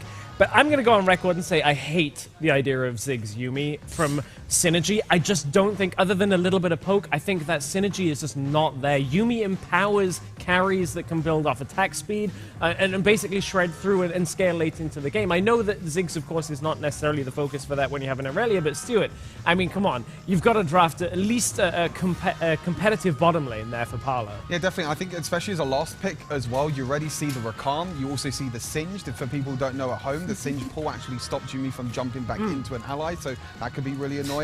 The Rakan knock up as well at the same time, and then you pretty much have a losing bot lane against a Kai'Sa. Now, normally Kai'Sa does struggle in the laning phase, but if you give Doom pretty much a free lane because you're playing into a Ziggs Yuumi, that means that Kai'Sa can scale up, can get the evolved abilities, and you can see Doom getting triple kills in the mid and late game, getting really, really strong, and he was kind of the main damage source in that last game. Yeah, shame it wasn't the AP Kai'Sa out of Doom. I know that it's one of those spicy like solo queue picks that comes through, but a good performance from Doom nonetheless. Heading on from the bot side up towards the jungle, Carmeline, we saw the Morgana jungle. We don't see it too often, but every so often it rears its head, and that fast clear through the early jungle really set the pace of this game. Yeah, I mean, the advantages of having a Morgana jungle are plenty, as you said. They can't fast clear. But of course, as a game progresses, that whiff clear turns into another champion with more utility for the rest of the composition, which works so well if you go to what RixGG was playing in this case. And I honestly want to see more of it. I know SA7 has played it plenty of times. Considering the way he rotated from his old role to the new role, it does fit quite well into what they're looking for. It does. It really does. And I mean, like, kind of like rocket strapping the jungler through the early game. Like the fact that getting the steal on the crab, and then there was only really one misstep, unfortunately, for SC7, where there was that early Rift Herald fight, and he bound Rift Herald instead of a champion, and they ended up getting wiped. But honestly, aside from that situation, you can see looking down the line, like statistically, like RixGG performing very well, the damage coming through as well. There weren't many moments in the game that I felt like RixGG were getting pushed. Like we saw Doom diving towers, we saw like SE7 fast clearing the jungle. DB, you were casting the game. Was there any moment that you thought perhaps if Parla played it differently, it could have gone a different way? I'm not sure, like, just because of the early game being so bad for Bambi. Like, Bambi is on a champion like Riven, and Riven needs to snowball, Riven needs to get ahead, but he just got out-jungled completely by Seven, who took over his jungle. And if you fall behind before the Dragon already 1000 gold, then that's a big issue if you're on a champion like Riven. And overall, even though RixGG had a few sloppy moments here and there, their rotation was much superior, and just from the draft, there was the longer the game goes, there was no chance for Parla to take it back. We can see SC7 stats here on the Morgana, like really impressive performance. And Stuart, you and I have, had the pleasure of watching a lot of PC League of Legends over the years, and I think one thing that is kind of defined quite well is to play a jungler like a Morgana that needs time to clear, or a Riven that needs to scale. Winning lanes are really important. Having that ability to push through into the enemy jungle and counter gank, counter jungle, however you want to play it, is so much easier with winning lanes. And for Parla, these were not winning lanes coming out of the draft. No, I already mentioned about the duo lane. I think the Baron lane matchup as well. You had Jace against Irelia, which is kind of like a skill matchup in the early game, but Jace could definitely clear a lot quicker most of the time against Irelia, so you got pushing lane and top lane. Mid lane as well was that Singed against Corki. Even though Corki has the range matchup, you got Singed that can just run around pretty much most of the time, just use the poison to clear the wave as well. So when you're already falling behind as a Riven and with Morgana, you saw during the early game as well that you can clear 2 jungle camps at the same time. Bambi went over to that Baron lane, tried to get a pick off on random in the Baron lane, didn't get anything, and then SE7 went into the bot side jungle and was 2 levels ahead in the early game. Massive, massive. Play of the game coming up. I mean, honestly, we could have just tracked 7 through the jungle for the first 3 minutes of the game, and that might have been play of the game. But it was, of course, that exchange around the dragon, and there was a moment where perhaps Parla could have come back into it, but I think that RixGG was just a little too clean for Doom here. Yeah, I think the main thing here as well is that Doom's exhaust actually comes back up, and that exhaust really helps RixGG. Even though you have the Yuumi Irelia, which is this huge combo that we know that's kind of what Parla wanted to go towards, was get the Yuumi on the Irelia with all the healing and the extra attack speed as well. But exhaust is such a common summoner spell at the moment, especially in the duo lane, and also random had exhaust in the Baron lane as well. So it's really hard for this combo to work when you have such a strong summoner spell like exhaust. I think the benefit for RixGG and RixGG fans at home will look at the 2 games so far in this season, in this series, and say, okay, we've had the game 1 where it was mostly about random and Snitch. Now we've had game 2 where it was mostly about Seven and Doom, and of course Clue's been performing well in both of them. So this is the RixGG that we've seen Carmeline throughout the entire season, where there is no weak point for this team specifically. They can kind of fight back, and as we check out the Coca-Cola pop-off Carmeline, like I feel like it's a foregone conclusion for game 3. We're holding on for some kind of a turnaround for Parla, but I just think this RixGG are showing up on form. But remember once again, Parla are the kings of common buck. I've said this again and again. You think they are defeated and then they suddenly do the opposite and they get in trouble. So I think that's very important. That's something we need to keep in mind. It is. It is something to keep in mind. I think for game 3, we're coming into it. I would anticipate that Parla will remain on the red side now, as they will. they will, of course, have had side selection after losing game 2. DB, is it all about getting a counter matchup topside for Cyrex? Because I feel like Baron lane is the easiest to get counter matchups in currently, but you're up against random.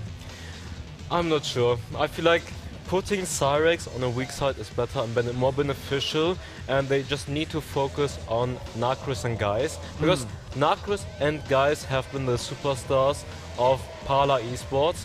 So getting those priority picks for Guys and getting the priority pick for Nacrus is going to be super important. And I feel like even if they put Cyrex on an easy matchup, on a hyper carry champion, that's not typically his playstyle. That is very true. We'll have to see whether they stick with that for game 3. You can see the difference between the teams. RixGG very happy at the moment, very loud in the studio. Parla, their focus now, and we're going to focus in on game 3 as we head to our casters. Thank you very much, Stress and guys from the analyst desk. Yeah, we're gonna head into the 3rd game of this series. In the first one, we saw, Parla putting up such a big fight. In the second one, they kind of fell behind. Yeah, I mean, RixGG really just showed that dominance and why they are probably one of the favorites coming into this tournament. I am excited and hoping to see a lot more spice picks from Parla in this last game. If they don't win this one, they're out. They have no more chances, so this is the last chance to pull those spicy things out their sleeve.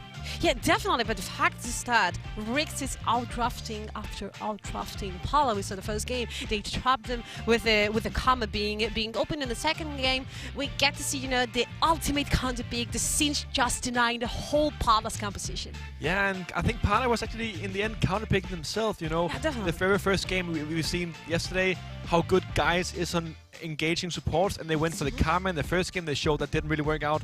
The next game, they last picked Yuumi for him. It didn't really work out either. So I really hope Parla is going to do something very different in this game, because what they've been doing in this specific series, it has not been working out. I'm really missing Guys in the series. We saw him yesterday on picks such as the Galio. The Galio is not available. RixGG is banning it away all the time, and we probably get to see the third Balio gun, but I would love to see him even. The Rakan was taken away. Okay, I get that, but maybe he's a set player, for example. I would love to see him as a Thresh player, for example, and I'm talking about Guys. Maybe even, if you can play Galio, you can play Leona. You can always play Leona, because Leona is also kind of the same thing. It really wants to go in and get deep, and I'm excited to see this first ban coming out from RixGG pretty soon, because I think, Galio's going to be the one. Yeah, we see it right there, and Another thing about Parla is I think it's the first time they're not playing Corgi in the bot lane. We saw Karlstad pulling out the 6, and I think it was kind of a waste putting Nakris on this Corgi, a late game scaling 80 carry. I think, you know, he has been popping off on Assassins, on the Riven, on the Graves yesterday. So I would like to see some more playmaking potential coming out of Nakris and, you know, putting Karlstad back on those scaling 80 carries. It's being, and I feel that it's being so hard for Parla to draft versus RixGG. Here comes the Karma ban once again. The Olaf. I expect from RixGG every single time the same bans because they're just so smart. You're taking the Gallia away from guys. You're taking the Olaf away from Bambi, and it's happening once again. And maybe they're also gonna ban the Rakan because that's really the last pick outside of Leona that guys has shown he's very favorable on. And obviously the Camille coming out random was fantastic on this Camille both yesterday and today. And I think there's not that many champions that can really can really beat Camille on lane. We saw Cyrex pulling out the Akali in the first game, actually getting a solo kill, which was really great from Cyrex, but... Loving the Gragas. Exactly, probably Gragas, and you were right. Yeah. I mean, loving the Gragas Benny here. It was so important also for Parla yesterday. The disengage potential. The Lee Sin is going to be taken away. The Morgana is open. The Morgana is open. As something complained, I mean, the out jungle from the last game was absolutely insane. Gold lead from the first minute. He took half the jungle from Bambi away, and that was the key point. They're gonna first pick the Rakan right now. What is gonna Parla do? I mean, I really think it's really smart from RixGG because RixGG have shown we are really good at Rakan, and Parla has also done a good Rakan, but Karla has not shown that they can play Morgana. So RixGG can really just let the Morgana for later because we know Parla is not going to pick it, and if they do, they have to kind of freestyle. And we obviously, they actually do it anyways. Definitely. I mean, this Morgana is going to probably be for Katze. We saw yesterday, if I'm not mistaken, that Katze played this Morgana. He played several times also in the Turkish league so far, and they took it away. And that I feel this is the adaptation we wanted from Parla when it came to the best of 5. It's going to be the Kha'Zix probably for SS7, and you have the kill potential in here. If SS7 gets that fed with Kha'Zix than it was with Morgana, he's going to be a killing machine. It really is, and I think Kha'Zix, especially for 7, has been really hit or miss for the entire qualifier. He has some really good games on Kha'Zix, but he has also had some games where he's just completely fallen out of the game and hasn't really had a factor. So I'm interested in seeing how this game is going to go for him because we know how good of a jungler 7 is, especially on that Morgana. Yes. So I hope to see him perform on other picks as well. Absolutely. It's going to be the virus as well for them. Sticking to those 80 carries, Doom was magnificent. He was fantastic on the last game playing the Kai'Sa, but maybe playing Kai'Sa versus, right now you have the Morgana, she can trap you. You have the Braum who can CC chain you as well, maybe a little bit dangerous. So they are playing with the range. You have spikes from Kha'Zix, you have the arrows from Varus, and that's fair enough. And Parla denying in here the Singe. They didn't respect the Singe last game. Yeah, because Singe is also really strong with the Rakan and with the Varus. If Varus hits his ultimate or Rakan hits one of his knockups, Singe can just follow up with that circle of groundness, so they cannot really move out of it. And well, we already see Irelia, who's a really mobile champion, and Singe is really good against that. So I like to see this these second round bans from Parla, but what I don't like to see is guys being stuck on a reactive support instead of an active support. But yeah, we're gonna see how that's gonna turn out because Riven was also banned towards Nakris. So I think Parla's in a really tough position now. I don't really know what they're gonna do from here. I mean, you have interesting tools in here. I mean, you have to Braum. Yeah, it's a reactive paper, but I kind of think it fits. Guys played it several times in the past, and Bambi is going to take the fight in here. Bambi's champion pool is just such. It's not even a pool. It's a nose side. It's just champion nose. The guy got to play almost everything. I mean, I think it was more than 12 different champions he played back in the Turkish league. It was absolutely crazy. He's gonna pull out the Vi. It's not the first time he'll play the Vi, but the fact is that you have this tool to get to the virus that is gonna be, I mean, the main damage dealer from RixGG. It's the question is how it's gonna be for him, because probably you're gonna get exhausted. We saw it several times in the games before. Like, you can just go dive with a thinking, Yeah, and I think they really lack some main engage from this composition. They have Aurelia, who's really good at secondary engage. They have the Morgana, who's really good at supporting her really aggressive champions. And we see the Ari from Snitch, and Snitch just keeps on picking a new champion. And he's performing well in every single game we saw yesterday, putting off, I don't know, like today, the Akshan again, really popping off. So Snitch just has a champion ocean, just like Bambi had. We just talked about him, but I'm excited to see if Snitch is going to do some crazy stuff in this Ari, because yesterday when Ruiz played it, he was phenomenal in one of those games, and I'm sure we're going to see the same thing from Snitch. But for Ruiz, it was just like, the comfort pick. But Snitch is just, you were talking about it in the analyst desk, it's just delivering every single game. It's not the kind of mid laner that grips, that overextends. He just measures it perfectly. And actually, one of the things I want to point out here is that I like the Garen pick a lot. You see, Garen is actually one of the best counters for Renekton in the top lane. Where every time Renekton tries to go for a trade, Garen can just pop his spin, pop his shield, and he will still do damage while he's stunned from the Renekton. Yes. He can silence him. He can use his ultimate true maximum % true damage on Renekton's ultimate. So I think Garen is one of the best counters into Renekton. He can really hold him, but he can also bully him if he gets a lead. And that's going to be interesting because Cyrax got to have a solo kill in the first game. He did have a solo kill. Versus Random, we never expected that to happen. Really Random is being such a good and staple player for RixGG. But we know this is a team that if a lane is, not performing that well, some other lane is going to take the lead and is going to carry for the team. Yeah, and Random definitely did carry in the last game. He has an amazing teleport to come back, flanked in the team fight, killing the entire backline, getting that triple kill on an Elder Dragon. And, I think, it's kind of smart of Parla to get a really good pick for Cyrax into Random, so he can maybe shut him down, so Random doesn't get to have this insane performance once again, because he was definitely a problem in the last game.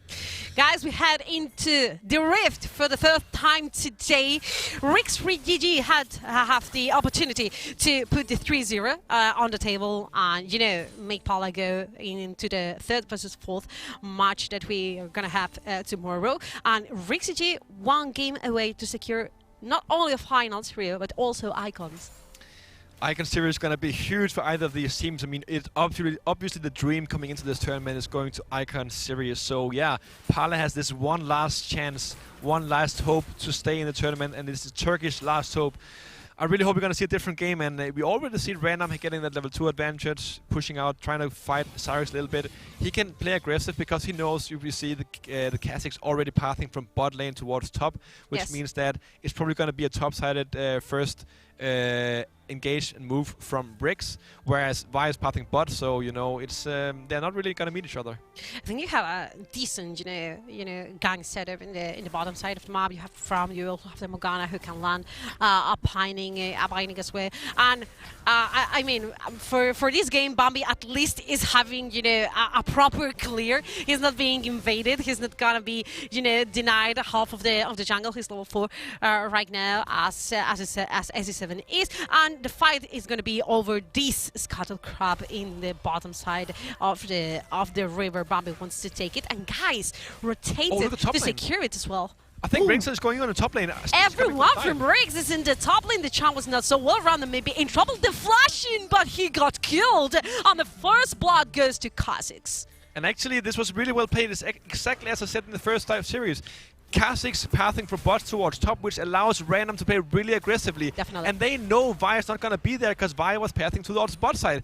Clue spotted him in that river, which means Snitch has that free availability to roam towards top and kill Cyrax. And now Random is getting a hit lead, and that is really scary for Parla. It was like, yeah, Bambi, take the Scott Crab, we're taking the first blood into top side, and they had also the mid pressure still. It was possible for Snitch to roam also towards the top side. It was a 3 versus 1, and even Snitch missed the charm. Everything was absolutely doomed for Cyrax that even invested his flash, and that is dangerous because now you're flashless. I like what Random is doing right here. He's kind of trying to freeze the wave outside his turret, which means that Cyrax has to step really far up to get some minions. I think random. I would like to see this top wave actually, because you can see. Okay, here comes by. Clear may be in trouble, but it is okay because it's Rakan, and the chase of corruption have been magnificent from Doom. And guys was about to die. He had to use his heal and also the flash to be away and get rid of the virus. That was really, really dangerous. You can jump like this onto virus. And it was even the Vi starting that fight, but guys that had to flash out of it in the end. This just show how strong of a duo lane Rakan Varus is, but actually Bambi is getting caught in his own jungle. Bambi is getting invaded, and I'm loving this from the side of RixGG. You know, they know they are ahead. They are gonna invade. They are gonna deny it. The camps, and it's gonna be an interesting move from the side of RixGG that are fighting over Cyrex in the top side of the river. Bambi coming, also guys coming in, and Irelia took down Ari on the other side of the map. We miss those. And I think the fight is going to continue. SC7, yeah, here comes a nugget. And also fighting from the side of Cactus. The Soul Shackle so good. Trying to get rid of Parla Esports as they took guys down. Cyrex is spinning to winning. Doom may be in trouble, but flash it onto the other side of the wall. Garen alone, Bambi going in. He may be doomed as well. Those are 2 kills for RixGG. And now Katse is the last one remaining after this fight. The damage comes out of Kha'Zix's spikes. Katse is going to make it alive, but that was really close. And the first item for Varus is completed. It's an AP Varus, and here he's actually watching that solo kill from Naxxon towards Snitch. And this is why Aurelia is such a good pick into Ari, because even if you hit that one time, either your E or your ultimate, you get that passive mark, and you can just keep on dashing towards the Ari. Even though she tries to dash away, you can just continue following and slowly whittle her down. And Parla getting that first dragon, and really well played by Nacris. The carry, the guy we talked about. You don't want to see him on the cork, you want to see him on these aggressive picks like Aurelia and the Riven. And I would like to talk a little bit about the Varus if I get the chance, if Snitch is going to be fine here. Okay, the charm was pretty decent. The Snitch going in with the ultimate as well, forcing the flash out of Bambi while Nacris is pushing onto the bottom side tower, and Gata also having some troubles here in the building. The Rift Herald has been summoned by RixGG, and Parla Esports are trying to defend the tower. Not the most exciting Rift Herald, I have to say. If you haven't watched a lot of, if you have not played Varus before and you only see him as an AD carry, Varus has a passive which every time he auto attacks an opposing champion, he gets a stack on towards them, and if you hit it either your Q or your E, those stacks is gonna do a lot of damage, explosive damage, and that actually scales with ability power. And if you land your ultimate on the hand, it's gonna spread towards the whole team. You know, not everyone knows what Varus' second ability do, because it's so complicated. It does a lot of things, and you know it, and I love it, Rio. And that's going to be so pivotal. What do you think about going AP Varus in this game? I mean, you supposedly have AP damage because you have the R in the game. It was necessary? I think it's pretty difficult for. I mean, both Vi, Braum, Aurelia, and Garen likes to build a lot of HP, and Varus on AP is like kind of a tank killer. You do damage out of their percentage max HP, so that is why AP Varus is probably going to be picked here. Also, it's pretty difficult for Varus to get a lot of auto attacks in against really mobile champions. Here because Snitch missed the charm. He was forced to use the ultimate away. Nacris missed the fungus edge as well. Sloppy fights in here, but Snitch needs to be very, very, very careful because he got solo killed after missing a charm. That is dangerous.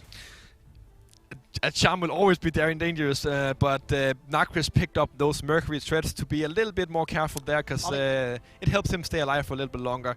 Not much happening right now. RixGG just got a really good reset. Now they're coming back with a lot of items. We've seen the Nashor's Tooth being finished and the boots on Varus. Clue finished his Hextech Proto build, and now Renekton also got his Black Cleaver and Sonia's Hourglass. So this is a really good power spike point for RixGG, and I'm really curious to see where they're going to make a play. It's probably going to be in the bot lane, because right now, they're stronger.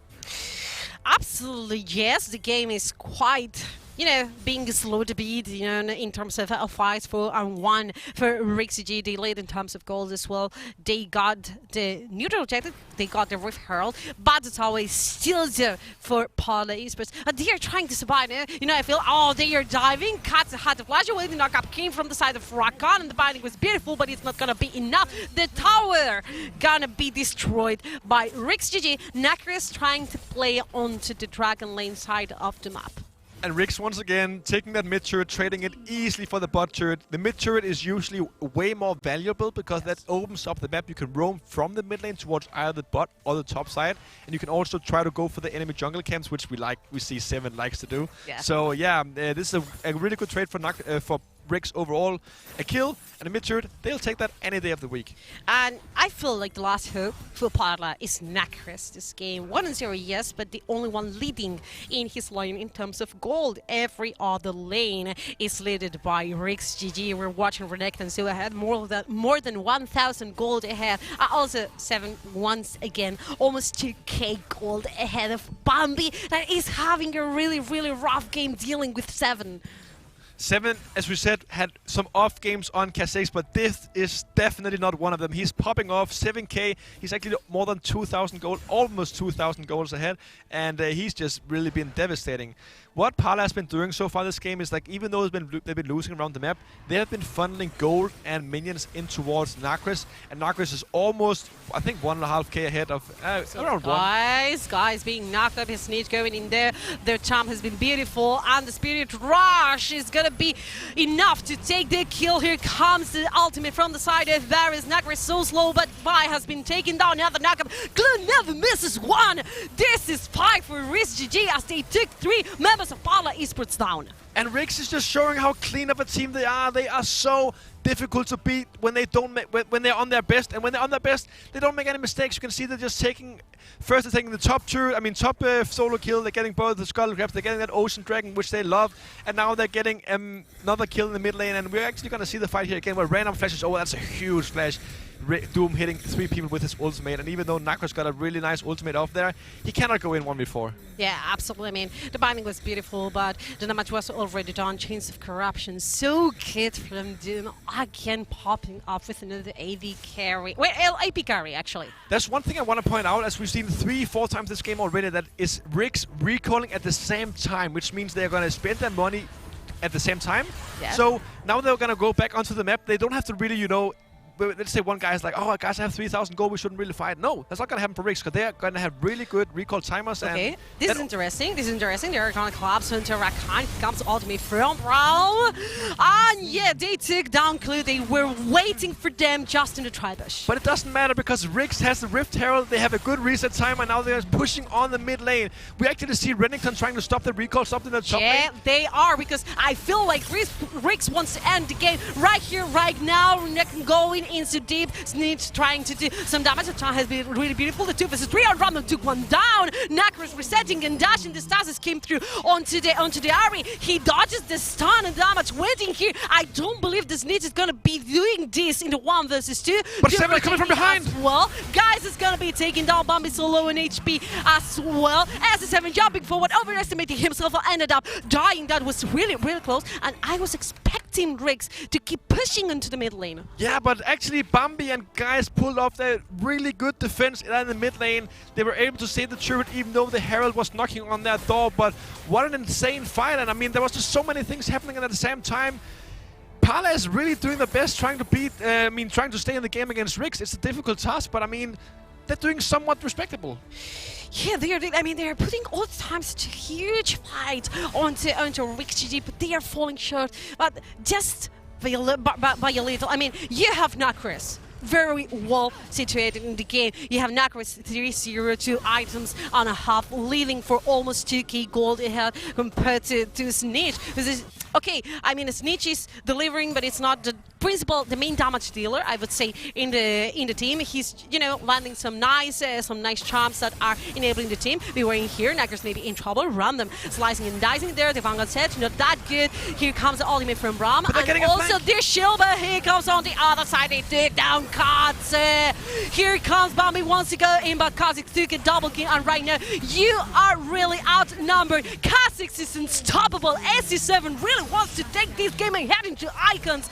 Vi can really make it out alive. Cyrex, don't go through there. That is dangerous for you. Really dangerous. And Cyrex was late once again, and they didn't even need Snitch. Snitch was just chilling in the mid lane, pushing away a few minions here, and They're Rix gonna is take actually continuing. They're gonna take the tower here in the bottom side of the map. Vi is just healed up. You know the Naga has been really beautiful. The tile is coming here. This is a 2 vs 5 situation. Not looking good for Parla. Esports had to flash away, but the damage is there by the AP virus binding dodge by Doom. And Nacris is the man that can make the miracle. He touched everything with the stasis. With the very stacks. From Nits, but here comes dashing and dashing and dashing and dashing. Here comes Nacris trying to take the game for his own team. The Mountain Drake just spawned, by the way. Right now, RixGG had to run away for the lives, and this looks like a neutral objective for Parla Esports. And Nacris once again popping off, showing why he's the elite player from the Turkish region. This guy is absolutely stomping Snitch. SC7.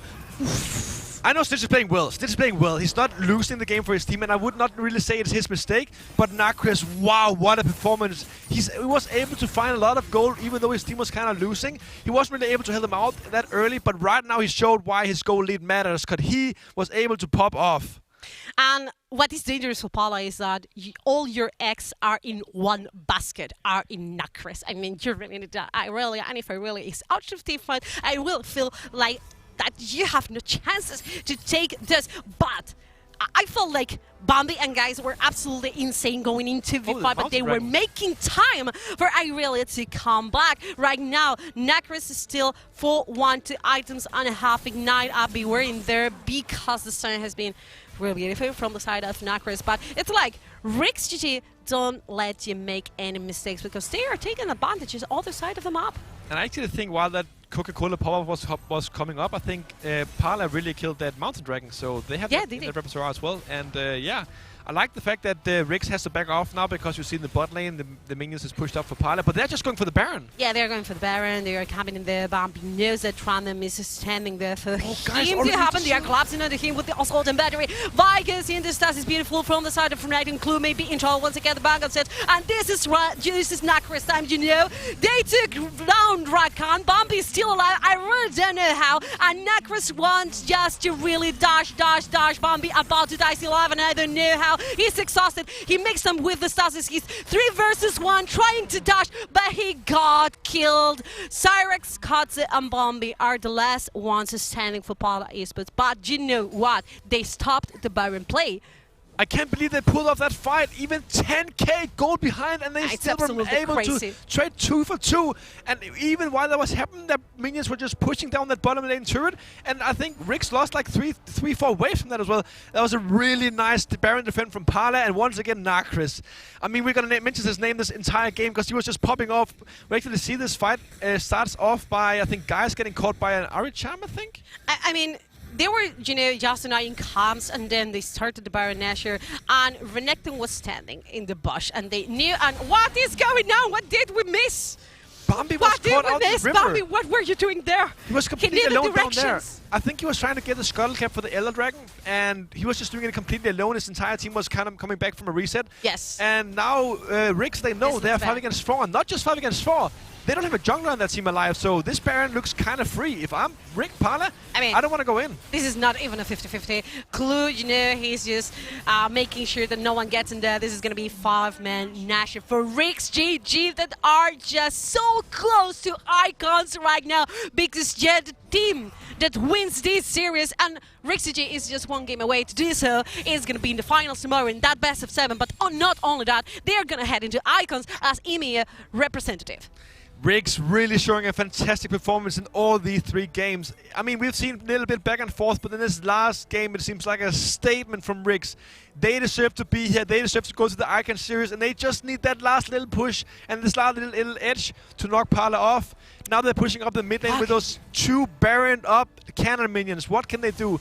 Oh, that shot was really beautiful, Bram. You are in trouble. The Unbreakable is going to be enough, and they go full dip into the team fight. But Cyrex is about to die. He has to flash away, but he's been taken down. And this is going to be the final push for RixGG. They want to put the 3-0 in here. Let's see if Parla can defend their their Nexus. They are doing this. They are playing it with a lot of patience, letting the Cannon Minion to do the dirty job as the next wave is pushing towards the mid lane. This is a very tense situation for Parla Esports. Oh, guys are going in with the Soul Shackles, but this is gonna be enough. As huge ultimate from Nacris! Here goes Nacris with the Stasis, dashing back. He's exhausted. Nacris, what can he do? He got killed. And right now, Parla's chances are barely none. All members from RixGG are alive. They are smashing, taking down Parla Esports by 3-0 in this best of 5 series. Look at the HP bars. It was so close, but it's not gonna be enough. And RixGG heading to the finals and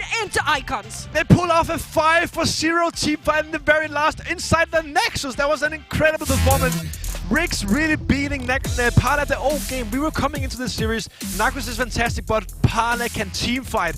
Rix just does the better. Wow, they were just like absolutely insane, and once again they feel like the most consistent team into this tournament. Who is gonna be able to beat these guys? Look how happy they are. I mean, they just qualified for the Icon series, man. Huge congratulations to RixGG. They're gonna come in as one of the representatives from Europe. Now they're gonna go in there and say GG, and I mean, what a series. This game was just fantastic to watch.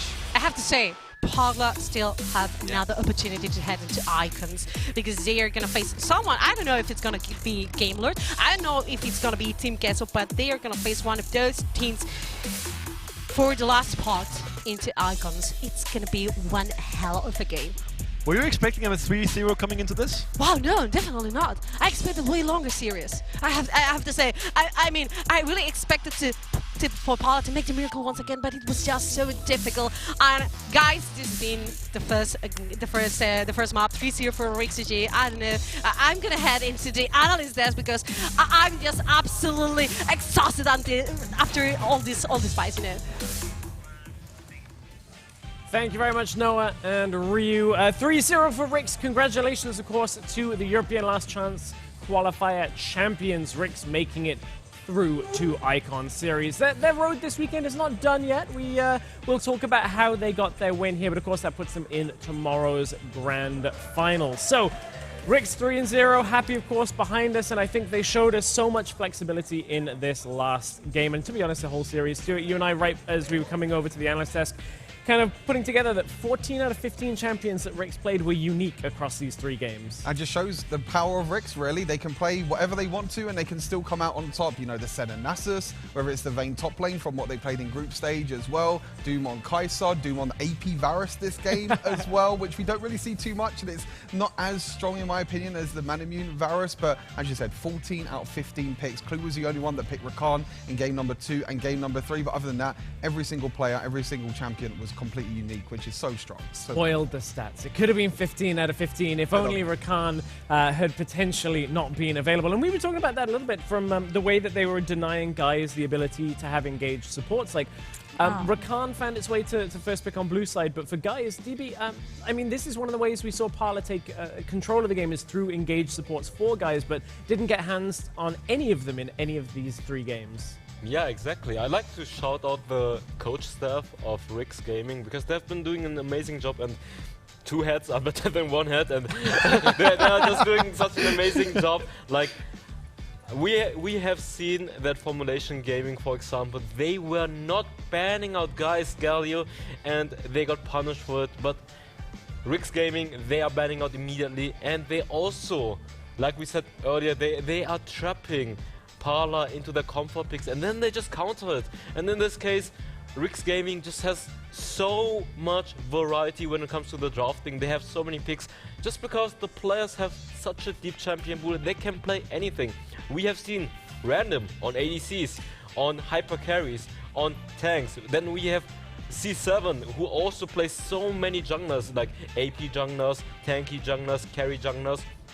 And Smidge, every single game he's picking something else. That Akshan in game 1 was crazy, and in the bot lane we have Doom, who used to play only APCs during the regular season, but now that yeah, ADCs are better in the current meta. He is just switching back and forth depending on what they need, and obviously Clue, he can play anything, especially on those hyper carry engaging supports like Rakan. He's doing such an amazing job. I mean, my favorite thing, Carmeline, I know you're a fan of spicy picks. I guess Varus is not a spicy pick, but then to switch it up, go for that tank busting AP Varus build, it was a fun game to watch. But Doom, I think, has been a player that perhaps I'll say I've slightly underrated Doom, I think, throughout the entire season. I've never said that he was too bad, but Carmeline, like, this is a great series from him. That third game was a good showing from Doom. I think this is something, bringing back to the points that we've been making throughout the series, is that the no players in this team that you can call weak. Like, every single lane is a winner lane, and Doom is one of the keys in here. You can see the 5-11 in this particular game, going AP barriers, which is something that we've also discussed during the casting, and performing absolutely amazing. I think it also has to do with RixGG giving him more resources, a little bit more attention, and with Glue by his side and Rakan, he's been having finally the chance to pop off and get the spotlight. I feel like this game Snitch tried to pop off a little bit out of the mid lane as well. Like that first 3-man roam up to topside, Snitch was going for the highlight play with like the prediction charm and trying to predict with the Q. There were a couple that Snitch outplayed as well. And I think this was a good series in general for all of RixGG. I don't think anybody didn't, had a bad game. I don't think there was a weak point really at any point, especially this game. I mean, whenever you see a gold graph like that, it basically just tells you the entire story. And this is kind of best of 5. The way it goes is game 1 and 2. Typically, the stronger team is taking a little slower, feeling it out, and then once you know you've got the lead, you just smother them in game 3, and then you've got the advantage. Yeah, for sure. I mean, you can see that, like, in game number 1, they picked something new. Senna, Nasus in the bot lane, which we haven't seen. We've seen a little bit from other teams, but from RixGG themselves, we haven't really, seen it too much from them. And then other picks as well, all these other unique picks, but just shows how strong RixGG are. Yeah, it shows how strong RixGG are. One strength of RixGG is their giant in the top lane, so let's go over and speak to him as we got random for an interview with Hell's Devil.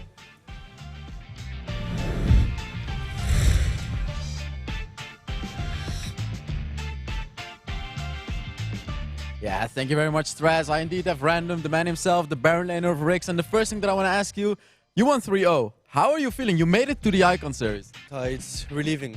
We have so much pressure off our shoulders. We know that we're just going. So now we, of course, aim at first seed, but we made it. The big one, it's done. Yeah, right. Like, even RixGG feels the pressure, right? And I want to talk about Parla right here, right? Because you won 3-0. We were talking about Parla being a very promising team. Would you say that they're still very good and have a chance to make it to 3rd place and that you're just way too good? Or would you say that they just underperformed? I mean, I think that yesterday showed us that anything can happen. I think that no one expected Parla to even take one game from Game Lord. So I honestly don't know. Maybe they can do it, I have no idea. They played their game today properly. We just made a proper preparation for it, I think. And it just paid off, so yeah. Yeah, we said the same thing. So I want to ask you about the next series as well. We have Game Lord against Team Queso. Who do you think is going to win? I honestly have no idea. Once again, I am very clueless. I think both have a lot of chances, but I probably, seeing how Game Lord played yesterday, I would say probably TQ. All right, TQ, he says. So that may be his enemy in the finals tomorrow. So thank you very much, Random, for the interview. And back to the analyst desk to get us into the next game. Ooh, that's spicy. That's spicy. Thank you, Random, for the interview, by the way. RixGG, we're still going to get the rest of your players. You think you can dodge us for long enough? If you win tomorrow, I got 2 more left. Right, yeah, exactly. We can get them all. I mean, it was a convincing performance today out of RixGG. It was convincing in day 1, but we did see Team Queso take a game off them, and I think, Carmeline, that really is what Random's talking about there as we go towards a Game Lord that yesterday it felt like it took them a while to get into the games, and Queso, who looked very strong. Before we touch on our second series, let's touch on our MVP of that game. It was kind of a rough one for us to pick because everybody did well. Normally there's one standout player. For us, we were looking at a player that did consistently through all 3 games, but also kind of showed up when he needed to, even more so, and we put Doom in that spot for our MVP. The AP Varus, we saw, of course, a good game on the Kai'Sa in game 2. Carmeline, Doom, as I said, I've underrated him, but very strong performance. Yeah, I think coming into this tournament, we weren't thinking of him as the strongest Dragon laner ever in comparison to all the choices. But as you guys were saying, with game load just falling down, not performing at the level respected, Team Queso again not being quite a strong contender. Maybe they will show up in the next series. I think Doom is a really well-deserved MVP for this one. Well, RixGG were so solid on their coaching and their draft. We're splitting it between Doom and Dooms. I'm going to write a strongly worded letter to Doom that he needs to change his name. This is not... I didn't realize Doom looked a little bit different there. Hey, that's how they're going to get Doom out of the interview. 45 KDA, by the way. 45 KDA. Dooms, you played great in this game. It was Coach diff. Exactly. We're going to interview Dooms, and it'll be, that'll let Doom off the hook. Anyway. How can you have a coach that's the same name as your player with one word difference? That would be so confusing in the team environment. But to bring things back to the high stakes games that we have now, of course, RixGG have qualified for Icon Series. We don't know which seed they will be in. That will, of course, be determined tomorrow. Importantly for Parla, it's not over yet. And DB, we've seen some strength out of team fighting from Parla. They will now play a best of 5 series to begin tomorrow to see whether they'll take seed 3 from Europe. Do you think that against Game Lord or Queso, they could take a best of 5? I mean, honestly, I think the level between all of the top 4 teams is pretty similar. Just that RixGG prepared really well when it came to the draft. They just outdrafted Parla completely. But I'm not sure if GameLord or Team Queso will find the answers when it comes down to the team fights and the drafting phase. Because obviously we have seen now that RixGG knows how to counter their playstyle, but this is just for today. And tomorrow, they will take some preparations, and I feel like we won't know on a live stage event how others are going to handle it. So it can still go either way. But obviously teams like GameLord and Team Queso, they are super strong, and Parla has been showing up pretty well against GameLord as well, so it can go still either way. I mean, we just saw the importance of coaching around RixGG and how well that they could get prepared for it. We heard Random talk about it. We need to prepare for our second series of the day. It's going to be Game Lord going up against Team Queso. This is hopefully going to be in a closer series. I'm hoping for 5 games, magnificent, between 2 of Europe's best teams fighting out for our second guaranteed spots to Icon. Stay with us for a few minutes. We'll be back with our second semi-final. There's something about games. What you're doing there gives you real chills. There is one thing that can't be stopped. Feelings. And if you can feel it, it must be real.